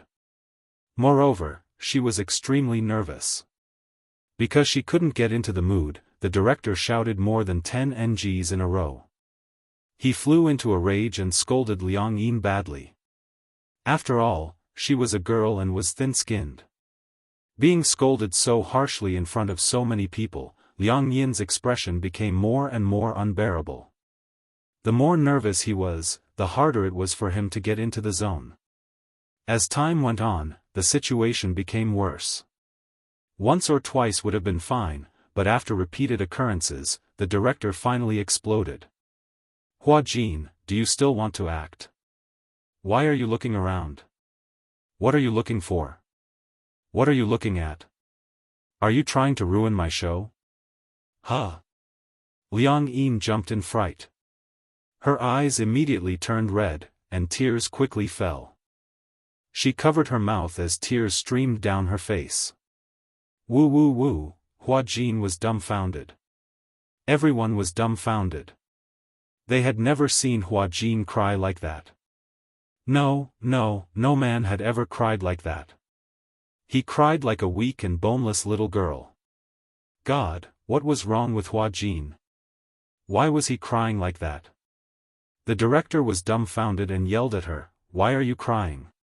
You look like a woman, so why are you crying like a woman?" Everyone looked embarrassed and looked at each other.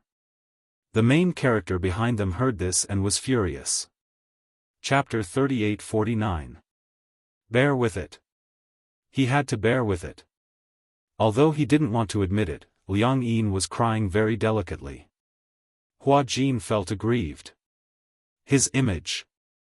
His burden as an idol. All of it had been ruined by Liang Yin. On the other side, Liang Yin was still sobbing. She pouted sadly as she wiped her tears. Her tears were like pearls, falling non-stop. Hua Jin couldn't stand it anymore and rushed over. He didn't have a handkerchief with him, so he pinched his sleeve and wiped her tears. He lowered his voice and said, "Why are you crying?" Liang Yin didn't say anything. She continued to cry non-stop, and her nose started to twitch. Hua Jin expected better from her. She had only been scolded a little and she was already crying like this. Seeing that Liang Yin was still crying hard, the director angrily pointed to the waiting area and reprimanded her. I think you can't act anymore. How about this? The day after tomorrow, the day after tomorrow. I'll give you another chance in the afternoon of the day after tomorrow. If you continue to cause trouble like today, you'll be kicked out of this production team. Change the actor. When Liang Yin heard this, she was stunned. She didn't expect the director to change the actor just like that. Hua Jin, the nation's leading actor in costume. How could he change the actor just like that? Looking around, many people looked like they were here to watch the show. They were frowning as if they couldn't bear to see this happen, but in fact, they were waiting to see her make a fool out of herself. Hua Jin stood up and immediately said to the director, Hua Jin isn't in a good state. I'll take him back to his room to rest. When the director saw Hua Jin, he was surprised. He frowned and asked unhappily, Who are you? I'm Hua Jin's assistant.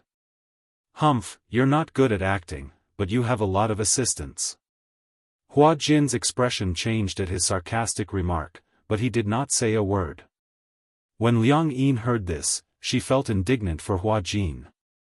She felt that she had implicated Hua Jin, so she said unhappily, Why do you have to say that? Shoo! Hua Jin gestured for her to keep quiet. Stop talking. Liang Yin felt wronged, but she didn't say anything. Hua Jin sent Liang Yin back to the hotel. After entering the room, Liang Yin said sadly, I'm sorry. I didn't do it on purpose. When Hua Jin heard this, he snorted in annoyance. I told you not to be nervous.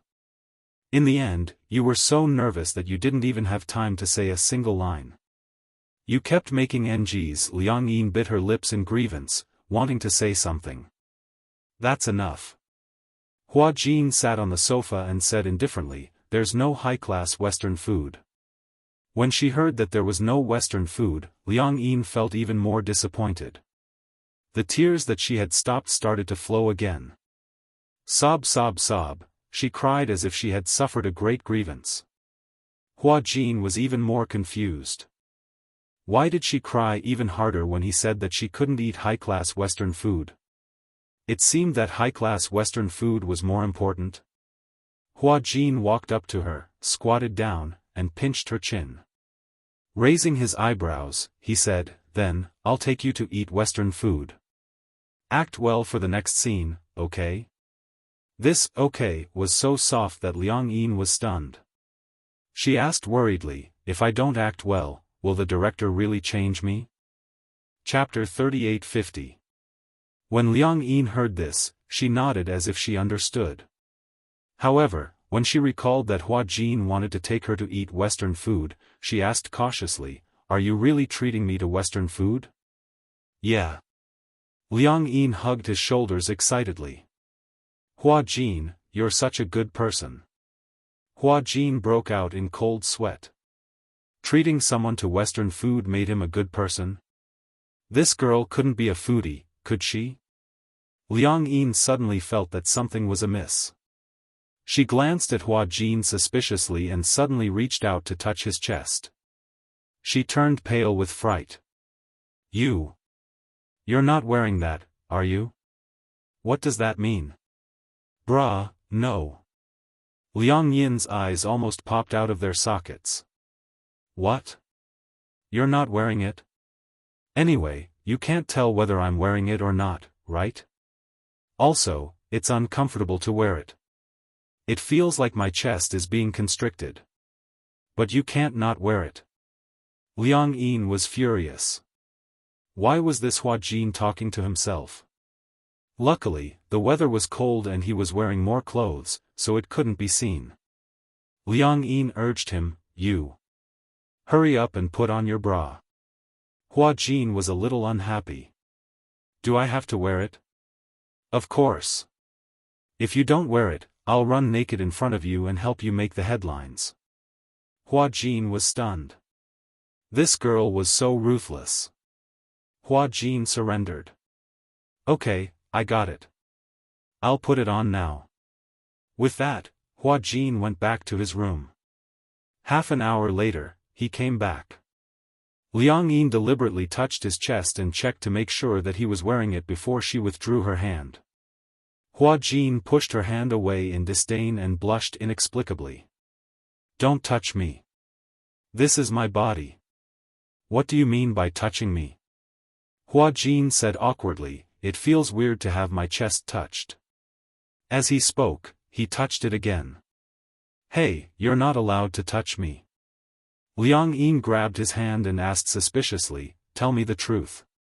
Have you ever touched it secretly? Humph, it's so small, who cares? Liang Yin was not convinced. You make it sound like you're very cool. When Hua Jin heard this, he was shocked. What do you mean? I saw it when I was bathing. It was very small. Ruan, what right did he have to laugh at her for being like an airport? Hua Jin chuckled when he heard that. Little fool, why don't you get up tomorrow morning and take a look? That's what it really looks like. Hua Jin obviously didn't guard against Liang Yin, and he didn't think that this woman would take some photos that she shouldn't take to threaten him. Liang Yin didn't understand at first, but for some reason, she took Hua Jin's words to heart. The next morning, she somehow woke up. When she woke up, she felt that a certain part of her body had changed. It was swollen and uncomfortable. It was as if it was accumulating unlimited energy. Puzzled, she lifted the blanket and glanced around curiously. She saw a swollen tent in a certain area, which was bulging. Liang Yin's mouth opened into a capital O shape. What was this? There were two forms? This time, it was Liang Yin's turn to be dumbfounded. It was too scary, was a man's body so magical? Humans were really mysterious. Chapter 38:51. Hua Jin did not expect that she would actually listen to him and check her body. The moment she saw Hua Jin, she blushed furiously. Hua Jin was a little surprised to see her face so red. What's wrong? Why is your face so red? He reached out and touched her face. He could not help but laugh. Why is your face so red? He muttered, could it be that you're having a fever? Liang Yin slapped his hand away. Why are you up so early today? Have you forgotten? I promised you that I would take you to eat Western food. Only then did Liang Yin remember, and she was a little stunned. She did not expect that he would really take this promise to heart. Maria's, the most famous restaurant in the capital. Although it was not the most expensive or the most luxurious, Hua Jin felt that the food there was the best. However, he needed to make a reservation in advance. Fortunately, Hua Jin had asked Qin Zhou to make a reservation. It was a private room for 2 people. Before they left, Hua Jin was still fully armed. He wore sunglasses and a big jacket. In the end, after he took them out, he realized that he had gotten the wrong person. After he urged Liang Yin to fully arm herself, the 2 of them went to the restaurant. However, even after fully armed, Hua Jin was still very careful, as if he was afraid of being discovered by the paparazzi. You're already wrapped up like this. What are you still afraid of? You don't understand. Those paparazzi are everywhere. He remembered once when he was taking a taxi after an event. On the way back, he hailed a taxi. In the end, when he was about to get out of the car, he noticed something strange on the door frame. There was actually a pinhole detector installed on the armrest. He then realized that the driver was a paparazzi in disguise. Many celebrities in the film studio had fallen for it. When some celebrities went to nightclubs or private clubs, the paparazzi disguised as taxi drivers and wrote articles out of context. Perhaps there was nothing wrong with the words themselves. However, in the industry, the paparazzi were the scariest. They were the demons of the underworld. Who knew what they could do with words taken out of context and twist the truth? Reality proved that the trust of fans was very fragile. Water can carry a boat, but it can also capsize it. Therefore, Hua Jin had been very careful. After arriving at the Western restaurant and entering the private room, Hua Jin gave Liang Yin a thorough check. After making sure there were no problems, he allowed Liang Yin to take off her heavy coat. In the private room, the table and chairs faced the window. The windows were privacy glass. The people sitting inside could see outside, but the people outside could not see inside. The plates and cutlery had been set up in advance, and the adaptation student in charge of service entered the private room. In a high-class restaurant, even the newcomers were elegant and handsome. In front of the waiter, Liang Yin was a little embarrassed. It was her first time eating Western food, and she didn't even know which hand to use the knife and fork. It was inevitable that she was worried about embarrassing herself.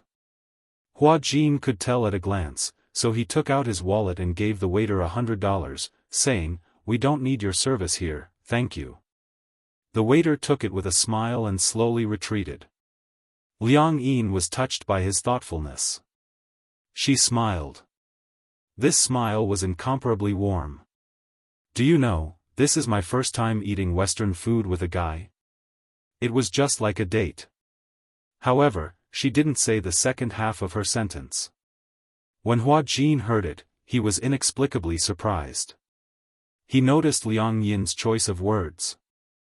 Chapter 38:52. She said that it was her first time eating Western food with a guy and not a celebrity. She actually treated him as an ordinary guy. When Hua Jin heard this, he couldn't help but feel relieved. It had been a long time since he felt so relaxed.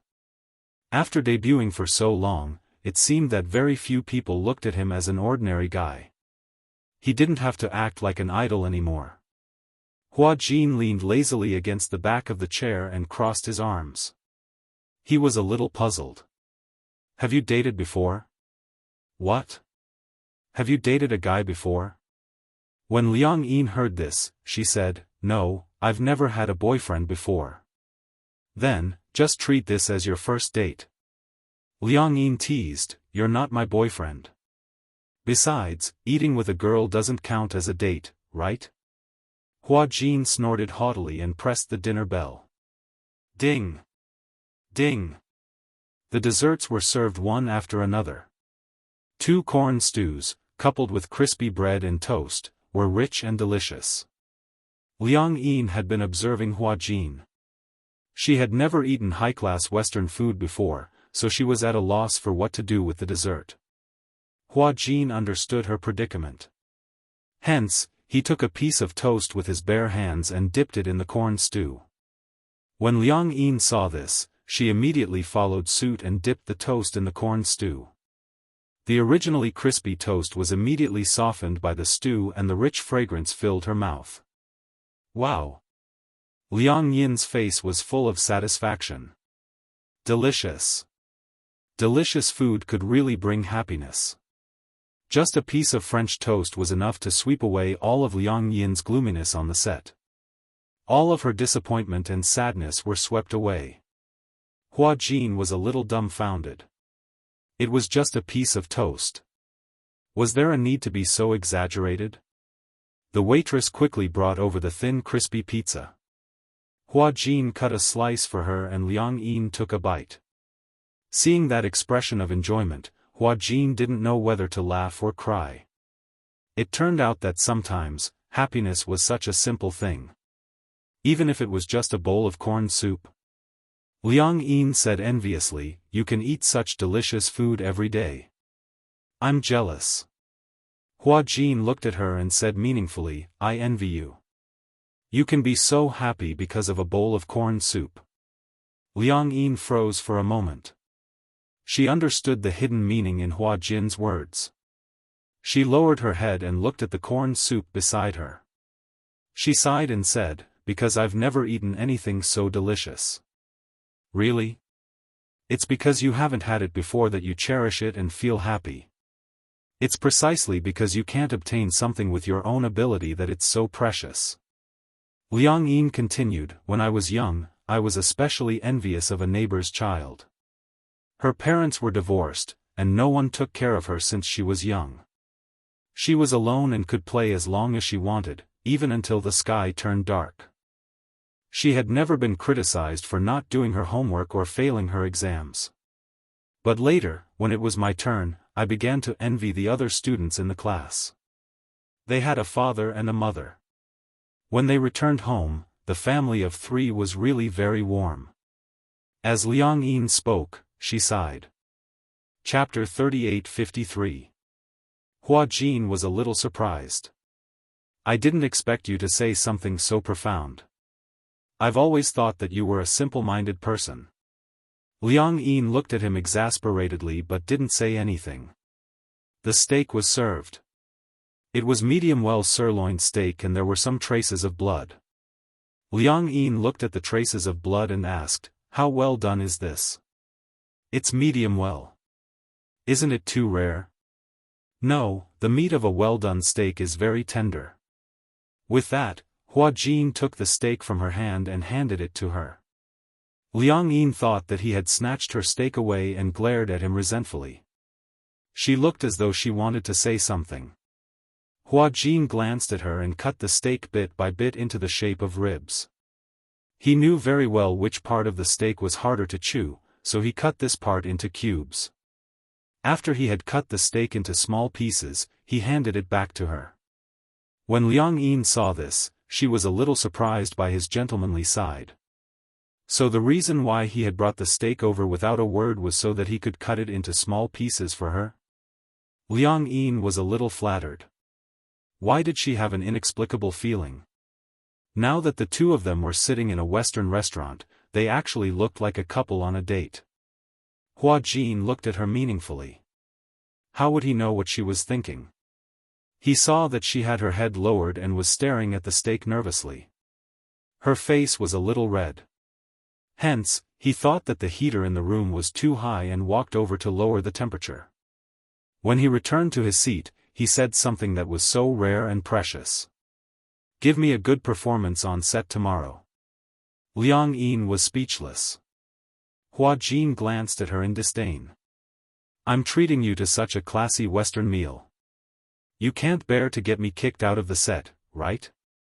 Liang Yin muttered with a red face, "I didn't do it on purpose." When Hua Jin heard this, he smiled. "I know, but others don't. In today's society, we only look at the results and not the process. No matter what the reason is, you didn't do it well." When Liang Yin was lost in thought, Hua Jin said again, "It's not like you can't do it well. You obviously have acting skills, don't you?" "Really?" "Yes." Hua Jin revealed a charming smile. "You have to believe that you are very outstanding. Don't think that you can't do it. You were just too nervous that day." Hearing this, Liang Yin nodded solemnly. After finishing the Western food, they returned to the hotel. Liang Yin rehearsed her lines with Hua Jin as they walked. When they reached the door, they suddenly saw a girl squatting in the corner of the corridor, crying. She cried so sadly, tears and snot flowing down her face.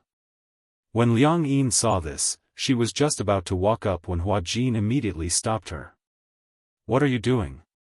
"I'll go check what's going on." "Don't go there." Hua Jin warned her, "Don't poke your nose into other people's business." Liang Yin didn't think much of it. "She's squatting here crying. Maybe there's something troublesome. I'm just checking."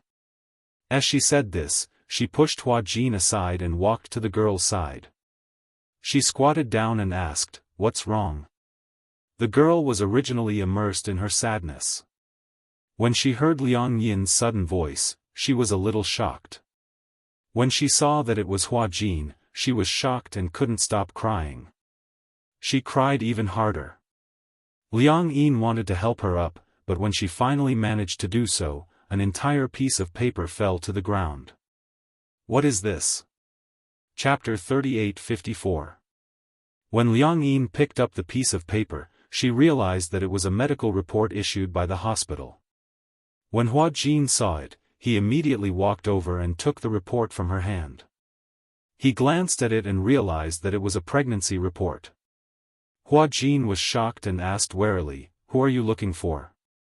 The girl said sadly, he doesn't want to see me, and he doesn't believe that the child in my stomach is his," she choked and said. "I didn't mean to pester him. I just wanted to ask him how to solve this matter. He thought that I wanted to hold him back. I wanted to be his stumbling block. I love him so much. How can I be his stumbling block? But, in order to follow him, I've already been betrayed.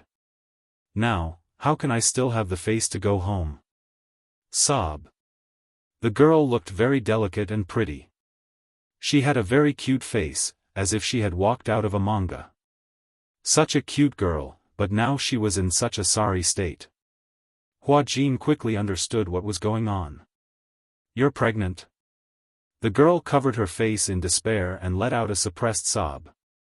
Liang Yin was a little confused when she heard this. She also took the report from Hua Jin's hand. She glanced at it and was shocked. He asked suspiciously, "Who is your child's?"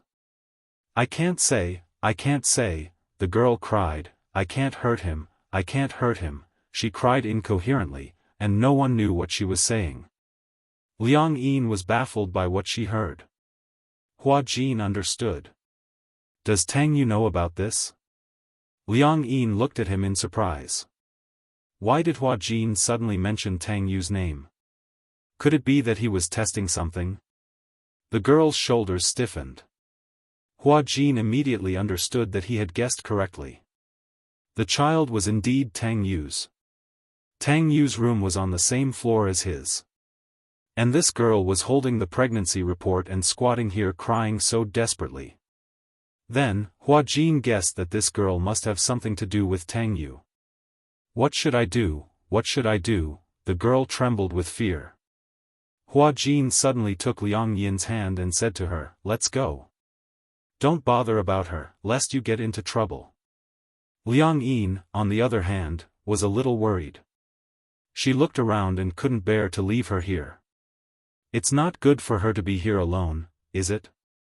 Otherwise, he would send her back. Or send her to the car and take her to the hospital. I don't want to. Don't worry about me. The girl was still crying and screaming.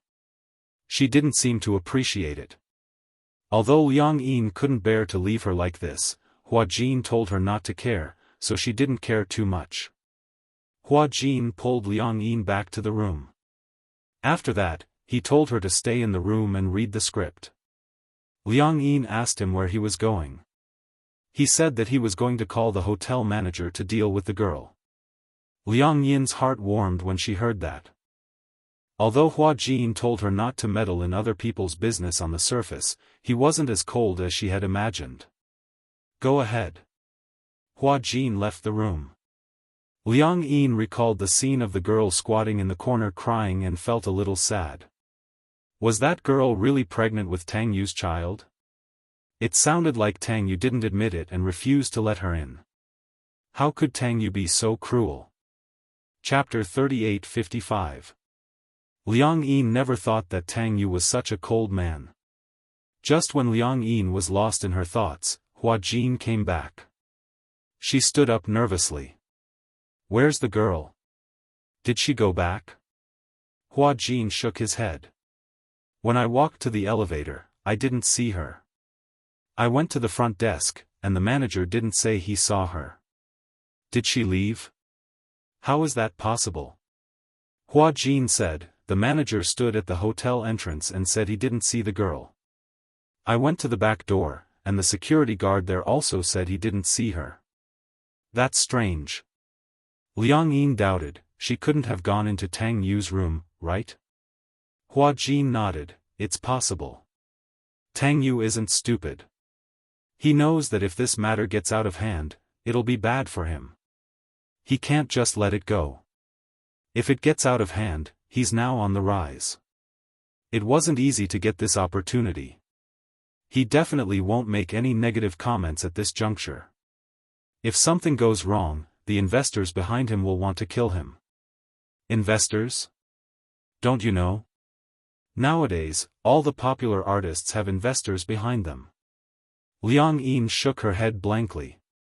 This is not something you should care about. Memorize your lines and try to pass it in one take tomorrow.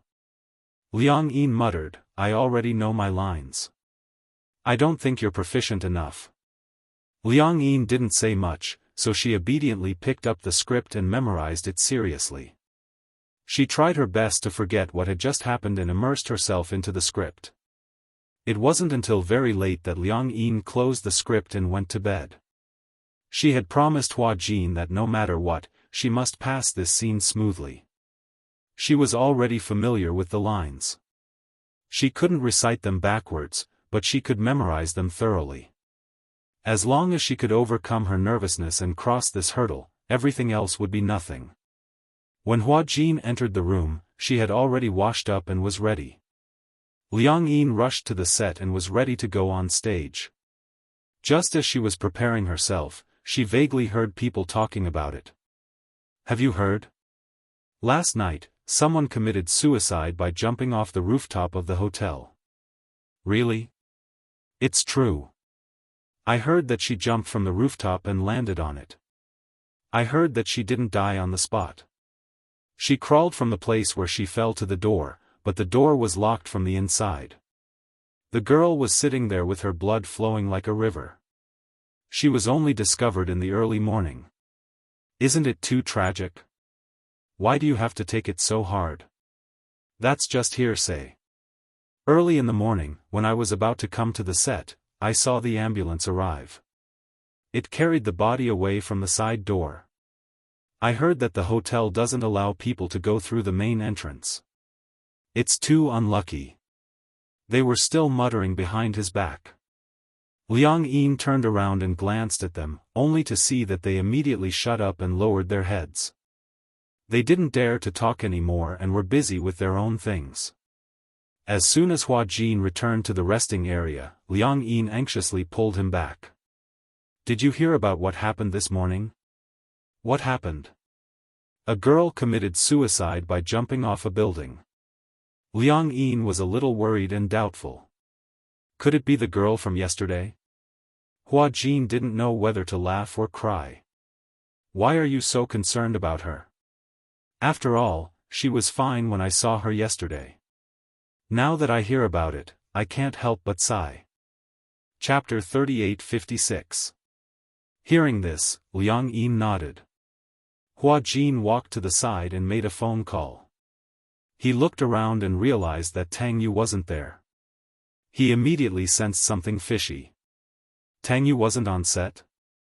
Didn't he have a scene today? Why wasn't he here? Hua Jin asked around. One of the crew members said that Tang Yu's agent had called to say that Tang Yu had caught a cold yesterday and had a high fever. He had already gone to the hospital for a drip. Hospital? What a coincidence. Not long after, Liang Yin was ready to go on set. While waiting, she kept brewing and trying to get rid of all distracting thoughts. She slowly guided herself into the right state. She immersed herself in the role. When she went on set, her state was obviously different. At this time, no one felt that she was Hua Jin, but a living phoenix. Director Gu saw that. Even though Liang Yin's position was a little too far away from the camera, he couldn't bear to interrupt her. So, he instructed the cameraman to quickly adjust the position of the camera to capture the shot. Liang Yin was in great condition. If it was in the past, no matter what the reason was, if she even stood in the wrong position, she would definitely be scolded. However, Liang Yin was in great condition. She was even better than when Hua Jin was on set. Hua Jin was stunned by Liang Yin's performance. However, he was still a little nervous. He was worried that Liang Yin would break in the next second and not be in such a good state. Hua Jin watched on tenterhooks, but Liang Yin was on top of her game the entire time, especially when she turned around. Her eyes were filled with helplessness and heartache. Tears were welling up in her eyes, but they refused to fall. I'm a human, you're a demon. Humans and demons have different paths. You're the future king of demons, and I'm a Onmyoji. We're destined to be enemies. When she heard the words enemies, Phoenix turned her back even more. Tears streamed down her cheeks. Director Gu couldn't help but feel suffocated by this scene. This scene was too beautiful. He pushed the end further and captured the phoenix's disappointed and sad expression that clearly wanted to maintain its pride. The female lead, Mu Qingge, was originally in a bad mood, but Feng Zhi's mood was so good that she was also brought in. A scene that Hua Jin hadn't done before, Liang Yin had actually done it in one take. Great! Feng Zhi, you're in the right state today. However, Qingge, you weren't in the right state at the start. Because Liang Yin was in such a good state, Director Gu was reluctant to cut the scene. However, the camera and close-up were all focused on Liang Yin. Even if there were any problems, there would be no problem when the time came. Mu Qingge was also a bit surprised. The day before yesterday, Hua Jin had been scolded by the director to the point of crying. His condition today was unexpectedly good. He actually passed it in one try. It was simply unbelievable. Hua Jin walked over. He was also pleasantly surprised by Liang Yin's performance today. It was rare that he wasn't stingy with his appreciation. He praised, "Your condition today is really good. It's even better than what I imagined." Liang Yin still hadn't come out of the right state. She clutched her clothes tightly and felt that her chest was suffocating. She said sadly, "I feel so suffocated. It's so uncomfortable. It's like a ball of cotton is stuffed in my chest." She was too immersed in the role. Because after completely immersing herself in the role, she couldn't get out of it for a long time. Hua Jin hugged her shoulder in heartache. If you're sad, cry it out to vent. Chapter 38:57. Hua Jin didn't expect Liang Yin to be so deeply immersed in her role. After crying for a long time, she finally vented all the emotions that had accumulated in her heart. Mu Qingge also walked over with red eyes and gently patted her shoulder. "Hua Jin, you did a great job today." Director Gu walked over and said, "For the next 2 days, you should rest well and adjust your emotions. Your scene has already come to an end." Liang Yin nodded. When Hua Jin pulled her out of the set, Hua Jin still couldn't hide his astonishment. "Liang Yin, your performance today was beyond my expectations. It was even better than I imagined." Liang Yin said in a serious tone, "I've already eaten your high-class Western food. I can't drag you down." "Huh?" Hua Jin smiled, "A Western food can buy you over?" "That's right. This is the best meal I've ever eaten. I can't accept a reward for nothing. I can't accept your kindness for nothing." Liang Yin paused and suddenly remembered something. Her expression became dignified. "Did you hear? There was a rumor today that a girl committed suicide by jumping off a building from a hotel. Could it be the same girl from yesterday?" Hua Jin furrowed his brows and shook his head. I'm not sure. First, I haven't seen the picture of the victim. Second, I haven't seen the case report. I really don't know about this." "Then, can you ask around?" "Don't ask around in troubled times. You don't want to get into trouble." "Okay, I got it." Liang Yin didn't say anything else. When they returned to the hotel, Hua Jin ordered takeout for Liang Yin and immediately returned to his room. When he returned to his room, he saw Tang Yu and his agent had returned. Hua Jin stopped and silently glanced at him. The latter also glanced at him. But for some reason, Tang Yu's eyes were inexplicably vigilant. He was originally discussing something with his agent, but when he saw Hua Jin's gaze, he suddenly closed his mouth and didn't say anything. Hua Jin narrowed his eyes and quickly smiled. He turned around and smiled at Tang Yu. "I didn't see you on set today. Where did you go?" Tang Yu became even more vigilant towards Hua Jin's sudden concern. He didn't directly answer his question. Instead, he avoided the question and half-jokingly said, "Why are you suddenly so concerned about me? You didn't treat me like this before. You're always so aggressive, as if you have a grudge against me." Hua Jin smiled. How can I praise another artist in front of my artist? I didn't see you on set today. I heard you were feeling unwell. You had a fever? A little. I went to the hospital and got some fluids. I feel much better now. Tang Yu's agent was a little dissatisfied when she saw Tang Yu talking nonsense with the little assistant. Okay, don't talk nonsense with her. Go back to your room and lie down. Tang Yu and his agent returned. His eyelids suddenly twitched violently. He had a feeling that something was about to happen. Brother Ting, are we really going to do this? In the room, Tang Yu was inexplicably restless. His agent, Brother Ting, who was standing in front of him, glared at him disapprovingly. What else can we do? It's already happened. Don't you want to clear your name? Do you want to invite trouble to yourself? But, offending Hua Jin isn't good. Chapter 38:58. Tang Yu listened and did not say anything else. He knew that this time, he would definitely offend Hua Jin. However, there was no other way. Hua Jin was a busybody. The entertainment industry was like this. In order to protect oneself, one had to do this.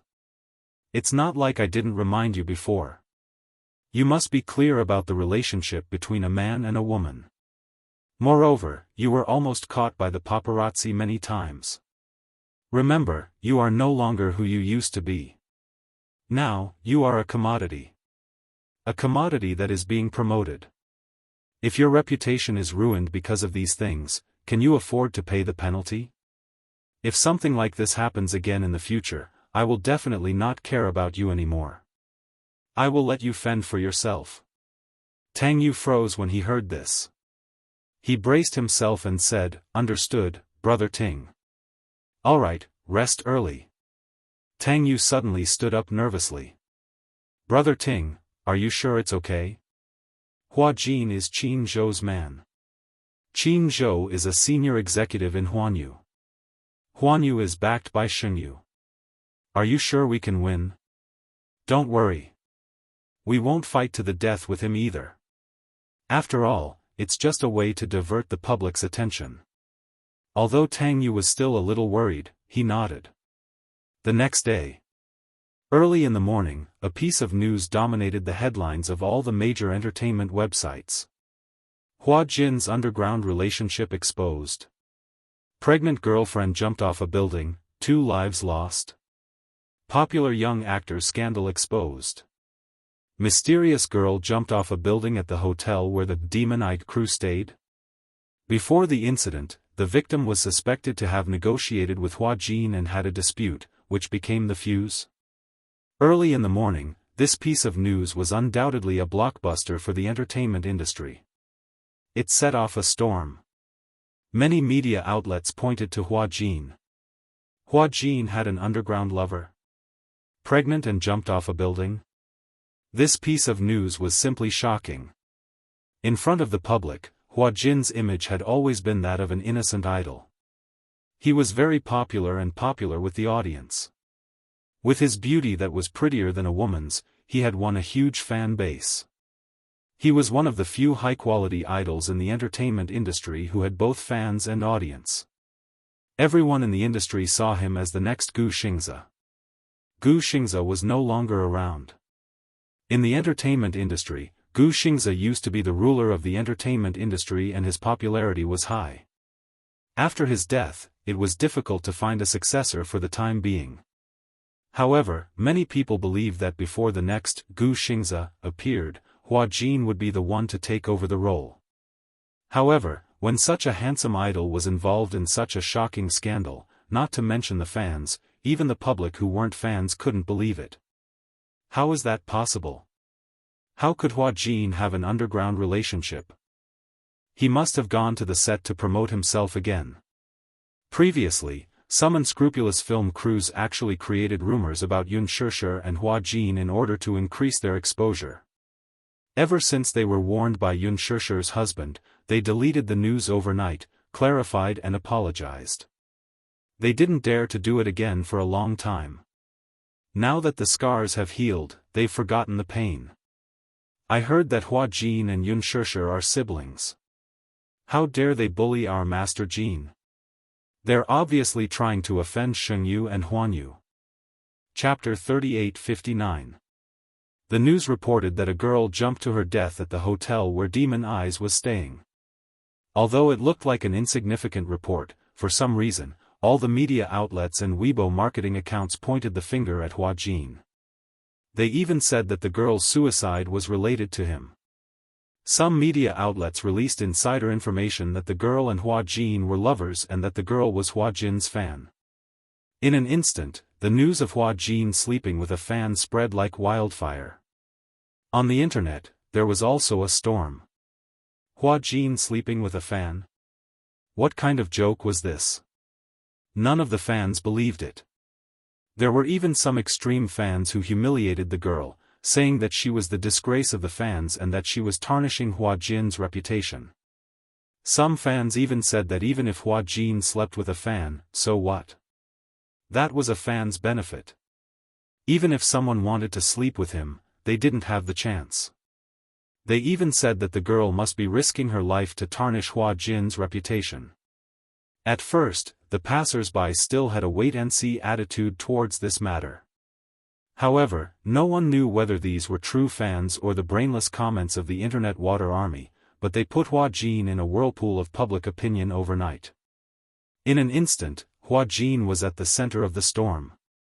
On the internet, fans, brainless fans, anti-fans, internet water army, the media, and various marketing accounts all had their own factions.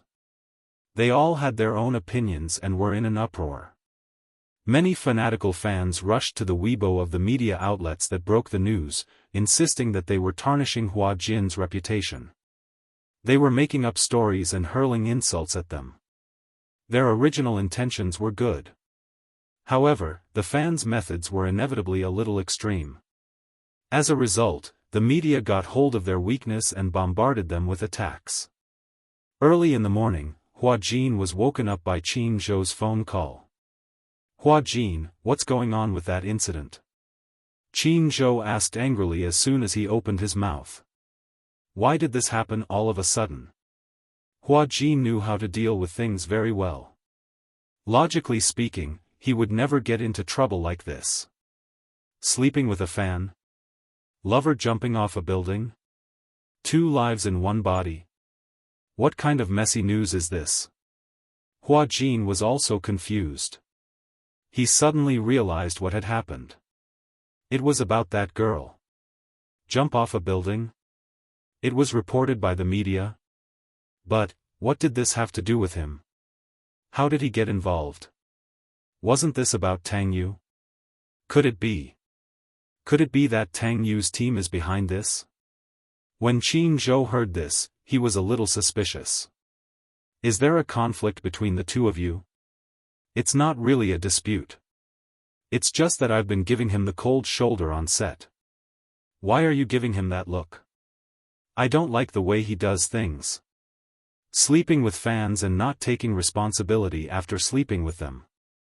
What the hell is this? Hua Jin paused and said, let me see what the internet says first. Your Weibo must have fallen by now. However, don't post anything on Weibo or post anything. Be careful not to be taken out of context and make another article. I understand. With that, Hua Jin hung up the phone and went online to check on the progress. After an afternoon of fermenting, the matter had progressed to an unreasonable war of public opinion. Hua Jin's army of fans was too powerful. They had offended several media outlets at once. The fans firmly believed in their idol's character and insisted that their idol wouldn't make such a low-level mistake. Several marketing accounts were so angry that they were going to hammer it in the afternoon. Chapter 3860. Liang Yin was brought back to the police station for investigation.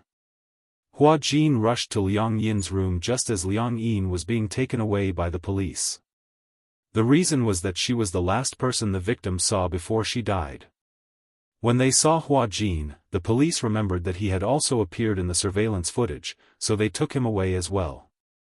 Hua Jin and Liang Yin were taken away for investigation. They did not return to the hotel for a day and a night. At the same time, in the afternoon, the media that had been angered by the pink color rushed to release concrete evidence. It was said that after the police investigation, all the evidence showed that this was a suicide case. The phone that had been dropped was unlocked and there was a message in the memo, "Baby, mommy is sorry." The police suspected that she was pregnant. Later, after the autopsy report by the medical examiner, the preliminary judgment was that she was pregnant.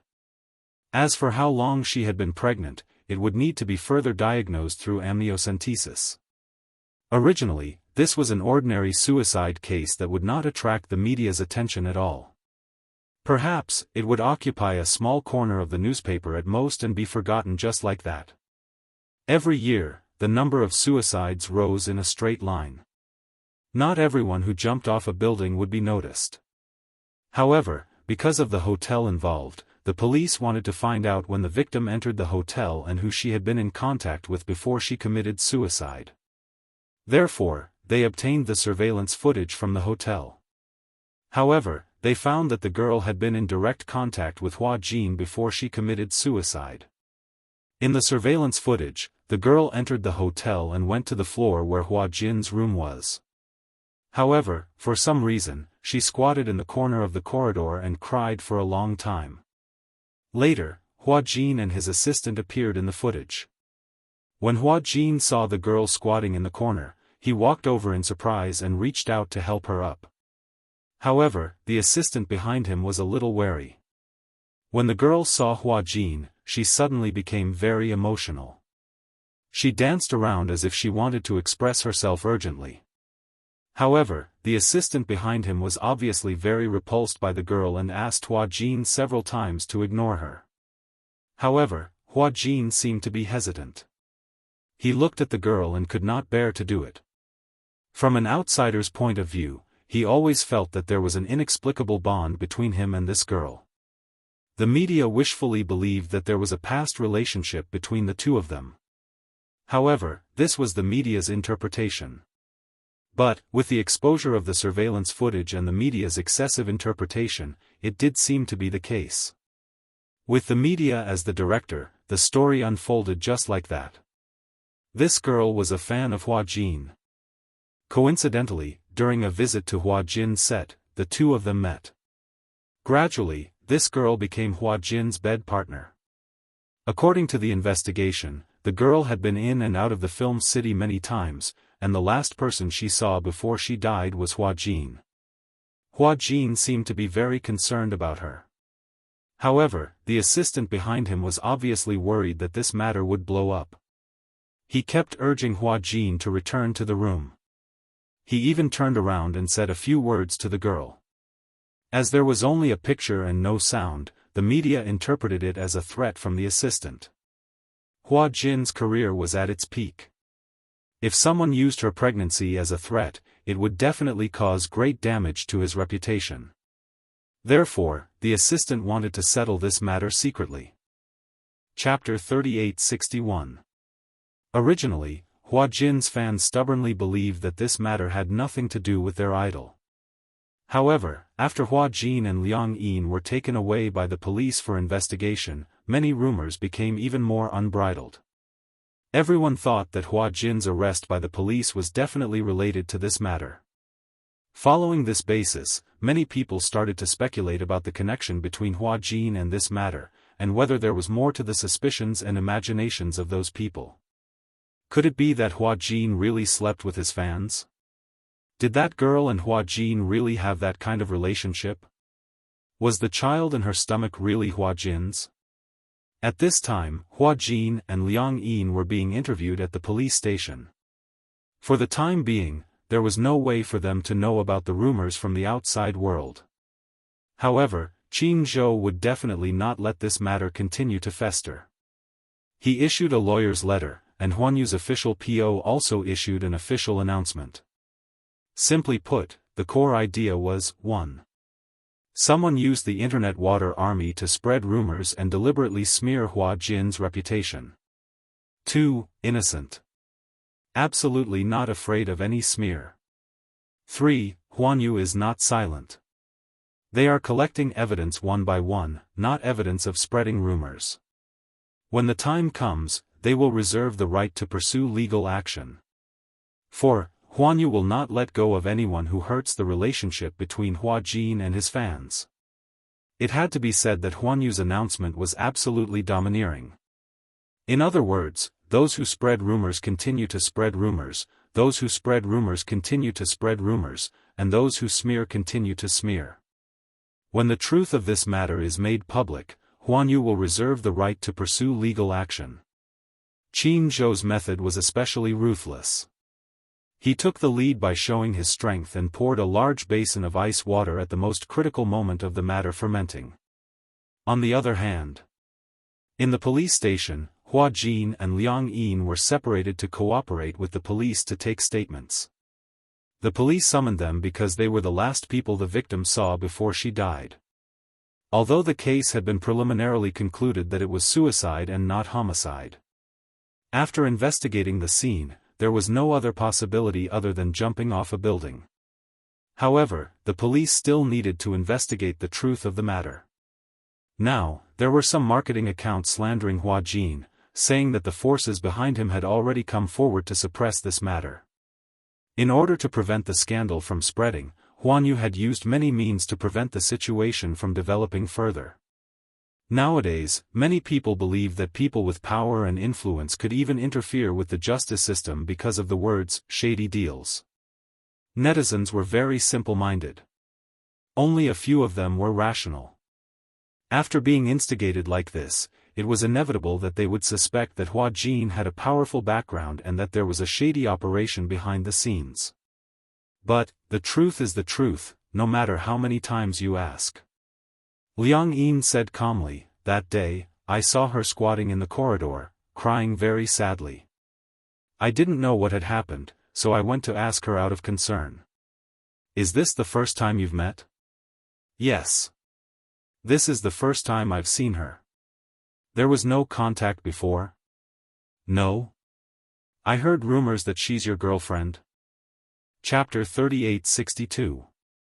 Liang Yin was very calm and obedient. No matter what the police asked, her answers were reasonable and well-founded. She enunciated each and every word clearly. After all, this matter had nothing to do with her to begin with. She was just telling the truth. Although she was nervous, she had to answer well. Otherwise, if she didn't answer well, the police would misunderstand and interpret it. Then, wouldn't it cause trouble for Hua Jin? On the other side, Hua Jin also cooperated with the police to complete the investigation. He reported the conversation with the girl to the police, including the unimaginable relationship between Tang Yu and the girl. "I suspect that this girl's death is related to Tang Yu," Hua Jin said without hesitation. "Isn't the autopsy still ongoing? The forensic doctor might as well take evidence from the fetus in the stomach. Maybe he can find a strong clue." He was too calm. Not to mention that Qin Zhou was behind it, he had nothing to do with the responsibility of this matter. Therefore, no matter how many times he did it, Hua Jin's answer had already divided the responsibility clearly. And for some reason, some of the information from the police investigation leaked out. At first, the girl was pregnant and committed suicide. It was just a rumor. However, some of the police and forensic files were leaked out, and it confirmed the truth of the girl's pregnancy. On the other side, some people couldn't sit still. At the hotel. In the room, Tang Yu looked at his manager pacing back and forth anxiously in front of him. He said worriedly, "Brother Ting, what should we do? That woman seems to be pregnant. It can't really be my child, right?" The manager turned around and glared at him angrily. "Don't you know whether it's your child or not?" How would I know? How can I be sure that this woman isn't trying to blame me? I've only slept with her once. How would I know who the father of this child is? Of course, I won't admit it. Tang Yu had always been hoping for a fluke. This girl wasn't pregnant at all. Back then, he received a call from this girl. On the phone, the girl stammered that she was pregnant and asked him what to do. Tang Yu didn't even have a deep impression of who she was or what she looked like. He questioned who she was and what her purpose was. When the girl saw that he had turned his back on her, her heart was broken. In fact, this girl named Su Ning was one of Tang Yu's loyal fans. In order to chase after her idol, she didn't hesitate to betray her family. She quit school and went to Film City to visit her. She didn't expect that under a freak combination of circumstances, she would accidentally bump into Tang Yu and was brought back to the hotel by Tang Yu. It was a night of passion. She didn't expect such a thing to happen between her and Tang Yu. But that night, Tang Yu was drunk. When he woke up and found her lying beside him, he instantly realized the seriousness of the matter. He brought a strange woman back to the hotel. Fortunately, he was not caught by the reporters at the time. In addition, he wasn't famous at the moment. Therefore, he negotiated with this girl. The purpose of the negotiation was to prevent this night and this girl from becoming a stumbling block for him after he became famous. The girl felt a chill in her heart. She did not raise any conditions. She only said, "After today, I will never appear before you again." Tang Yu was a little surprised. He didn't expect that this girl didn't mention any conditions. Chapter 3863. Su Ning didn't expect that she would spend a night with the Prince Charming in her heart. However, she didn't expect that Tang Yu, who was originally high and mighty in her heart, would have such a frivolous side. For such a man, she didn't hesitate to fall out with her family and be betrayed by her family. However, perhaps it was because of their intimate relationship, Su Ning's attitude towards Tang Yu had slightly changed. After that day, she still followed Tang Yu. She still paid attention to everything about Tang Yu in the film and television city. However, when the fans gathered, she inexplicably felt that she was a level higher than those fans. She was special, she was different. Because she had slept with Tang Yu. She and Tang Yu had a physical relationship. Other fans who wanted to see Tang Yu had to stay far away from him. But she had been in Tang Yu's room and had sex with him. Slowly, she began to have ambitions. After leaving Tang Yu's room that day, she didn't buy the morning after pill as Tang Yu had instructed. She did it on purpose. She didn't know if she would get pregnant this time. But if she could get pregnant, then this was a gift from God to her and Tang Yu. She must cherish it. This way, she might be promoted from a fan to Tang Yu's girlfriend. In the fan group, many fans were envious of her. Because she was one of the few who had close contact with Tang Yu. Of course, she wouldn't tell the other fans about what happened that day. She only said that she had close contact with Tang Yu. The envy of the other fans made her feel as though she was floating in the air with a card in hand. A month later, by chance, she found out that she was pregnant. However, this pregnancy was obviously not the right time. At that time, she was already at the end of her rope. She couldn't even afford the rent. So, she took the pregnancy test kit, mustered up her courage, and went to the hotel where Tang Yu was staying, wanting to see him. She knew that Tang Yu wasn't at the hotel, so she called Tang Yu and told him about her pregnancy. Tang Yu's first reaction was that she was lying to him. Tell me, what's your purpose?" Tang Yu was obviously angry when he learned about this. "Did you set me up that night?" Tang Yu obviously thought that Su Ning deliberately set him up that night. "Didn't I tell you to take the morning after pill? Why? Didn't you take it?" Su Ning stammered and explained that she forgot. Tang Yu snorted. "Forgot? I think you're doing it on purpose. Let's not talk about anything else for the time being. First of all, I have to suspect whether you're really pregnant or not. We've only done it once, how could it be so coincidental? Furthermore, how can I be sure that even if you're really pregnant, the child in your stomach is mine?" Tang Yu obviously didn't believe it. It was just once. How could she get pregnant so coincidentally? Su Ning was at a loss for words.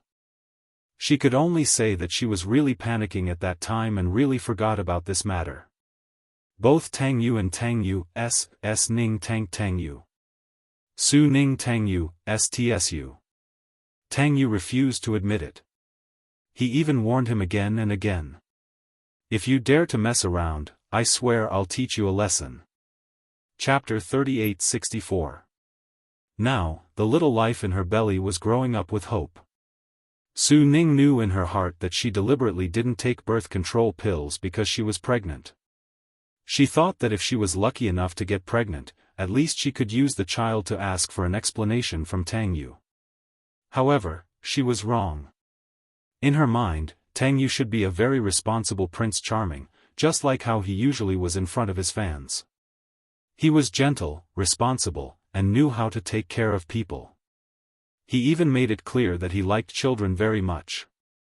If there was a chance in the future, he must have 3 children, preferably girls. He liked little princesses the most. This was selling his character. All the male stars knew this well. A handsome man who loved children, spoiled his wife, and spoiled his children was undoubtedly the fantasy object of many women. But Su Ning obviously confused fantasy with reality. Now, Tang Yu had accepted the show and was counting on this show to make his presence known and increase his popularity. When the series was broadcast, the team even thought about how to tie up Hua Jin, tie up the crew, and carry out a series of hype. With Tang Yu's appearance and some of his recent connections, even if he couldn't be as popular as Hua Jin in the future, he would definitely become a popular young star. In such a rising period, for a fan who had a one-night stand and a child who hadn't formed yet, was he really going to give up such a good future? Was it possible? What a joke. Responsibility? Responsibility? That was just a fan's wishful thinking. Su Ning couldn't take the blow and jumped off a building. This was also unexpected to Tang Yu.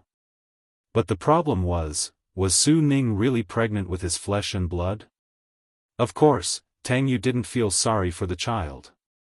But if the final autopsy report came out and the child was genetically identified as his flesh and blood, then, with this evidence, he couldn't wash it clean.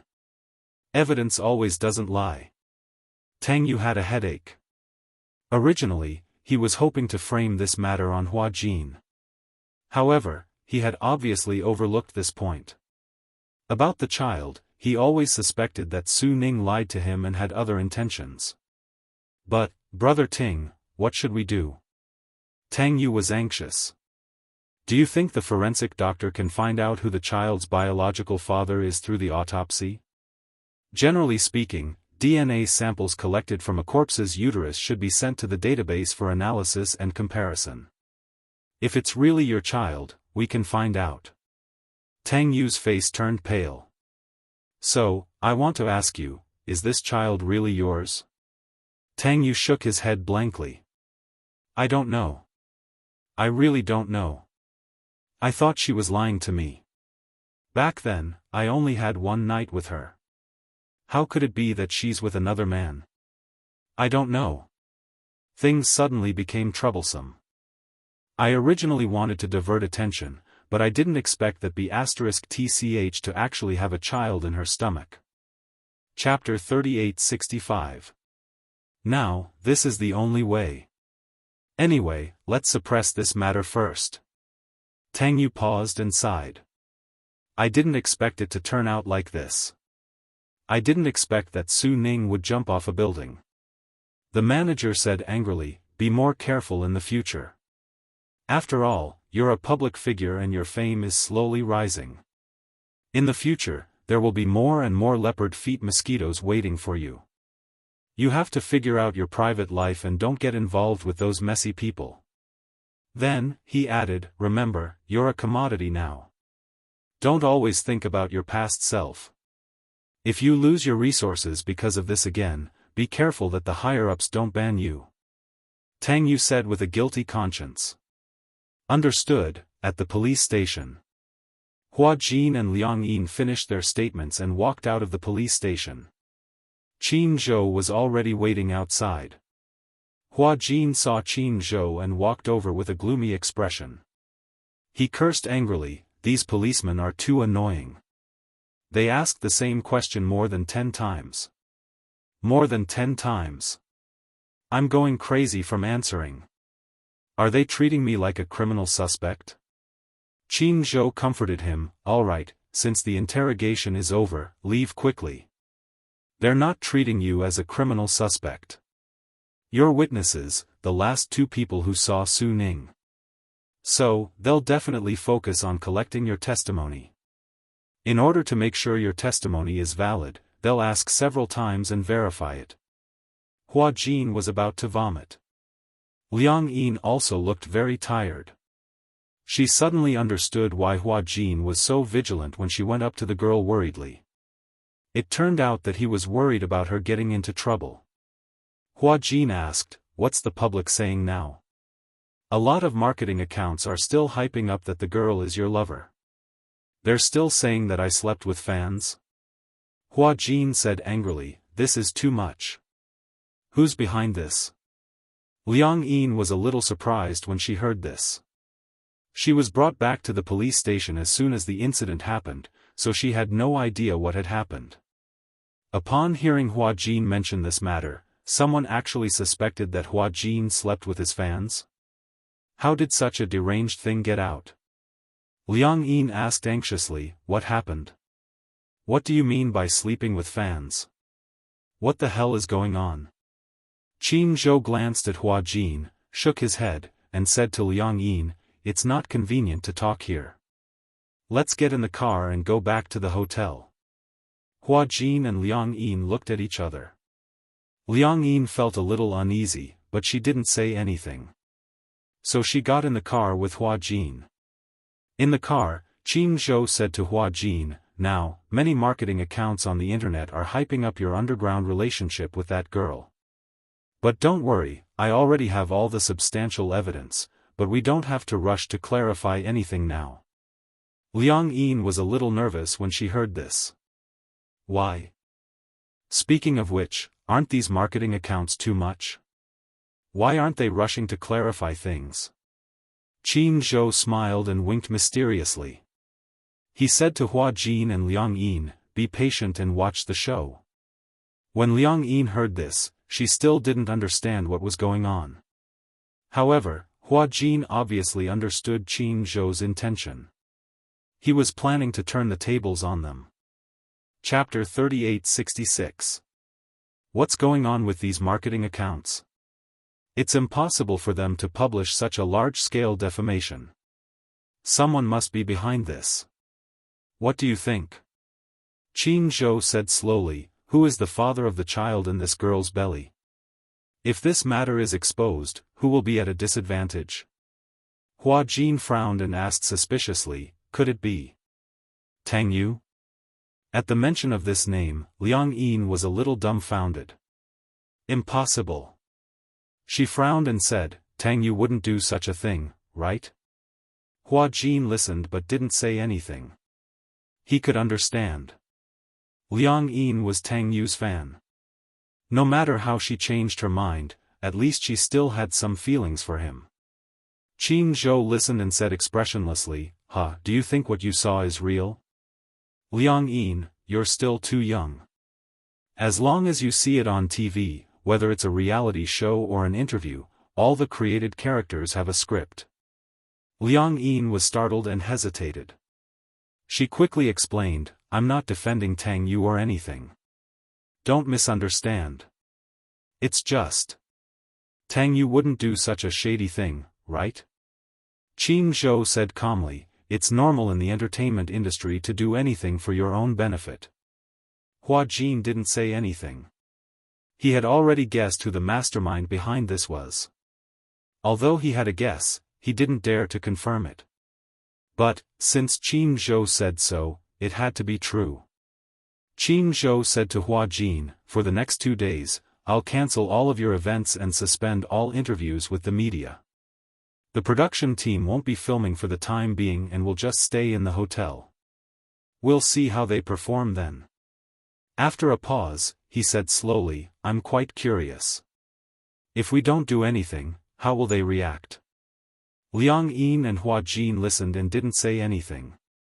After returning to the hotel, Hua Jin and Liang Yin returned to their respective rooms. But after returning to her room, Liang Yin thought about it carefully. She felt that if she had listened to Hua Jin and not meddled in other people's business, maybe this wouldn't have happened. Tang Yu. Was it really Tang Yu? She didn't expect the Prince Charming in her heart to have such a dirty side. Did Tang Yu really use the internet water army to stir up public opinion to defame Hua Jin? How could he do that? It's too much. If that was the case, Liang Yin couldn't forgive herself. Feeling a little restless, she stood up and walked to the man's room. Standing at the door, she gently knocked on it. After a while, Hua Jin walked over to open the door. He was surprised to see her standing outside the door. What's wrong? Hua Jin, is it convenient for me to come in and talk? Hua Jin hummed in acknowledgement and stepped aside. Liang Yin went in and closed the door. Hua Jin calmly walked to the sofa, sat down, and looked at her. Tell me, what's the matter? Liang Yin asked cautiously, this time, did I get into big trouble? I should have listened to you. At that time, I saw that girl squatting in the corner. I shouldn't have gone forward. Hua Jin didn't understand her intention at first. But when he knew it was because of this, he couldn't help but smile. So it's because of this? Chapter 3867. Although Qin Zhou definitely had the ability to settle it, she still felt very guilty about this matter. Hua Jin said, maybe this isn't necessarily a bad thing. Tang Yu's ambition is so big. Since he dared to do such a thing, he must be willing to accept the consequences. Bickering with Huan Yu, he must have a death wish.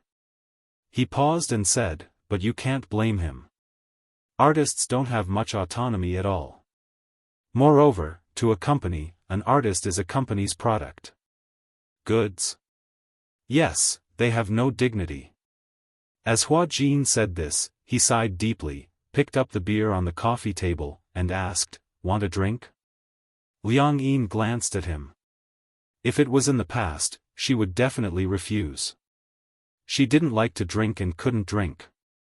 If it was beer, she would get drunk easily after a few glasses. However, looking at Hua Jin leaning on the sofa with a tired but cynical expression, holding the beer can and drinking mouthful after mouthful, she felt that something was wrong. She didn't know why, but he inexplicably gave her a very lonely feeling. For the first time, Liang Yin nodded. Okay. But I can't drink very much. There's not much beer either. Even if you want to drink more, you won't have the chance. As Hua Jin said this, he walked to the small fridge and took out all the beer inside. Liang Yin glanced at it and was shocked by the lineup. So much? Can you finish it all? You can't drink well, but that doesn't mean I can't drink well. Liang Yin sat down beside him, took a can of beer, and took a sip. She drank more elegantly, one mouthful after another. Hua Jin, on the other hand, had already drunk 3 mouthfuls of beer. His gaze was empty as he looked at the ceiling aimlessly and said coldly, do you know how I entered the entertainment industry? Being an actor must be your dream, right? Liang Yin said, and you're so good-looking. How did you get chosen by a talent scout? I was sold into the entertainment industry by my father. Hua Jin smiled calmly and curled his lips. He seemed to be mocking him, but at the same time, he seemed to be able to see the resentment between his brows. He took a sip of beer and gulped it down again. His expression became even more gloomy. Biological father, when Liang Yin heard this, she suddenly reacted. It was no wonder that the man did not question her when she expressed her hatred for her parents back then. Neither did he console her like the others did. Instead, he said coldly, that's because such irresponsible parents really exist in this world. Therefore, was he a father as well as a selfish and irresponsible man? Sell him into the entertainment industry? Back then, my father drank, gambled, and did drugs. He loathed me because I had my mother's blood flowing in my veins. They say love the house and its crow. Hate a person, it is the same. He hated me, so when he was chased by loan sharks, he didn't hesitate to sell his own flesh and blood. For some reason, Hua Jin suddenly brought up this past. Other than Yun Shishir, he had never mentioned it to anyone else. Originally, he shouldn't have mentioned this to Liang Yin. However, for some reason, he said it naturally, as if it was a common occurrence. Liang Yin didn't quite understand the meaning of the word sell. Sell?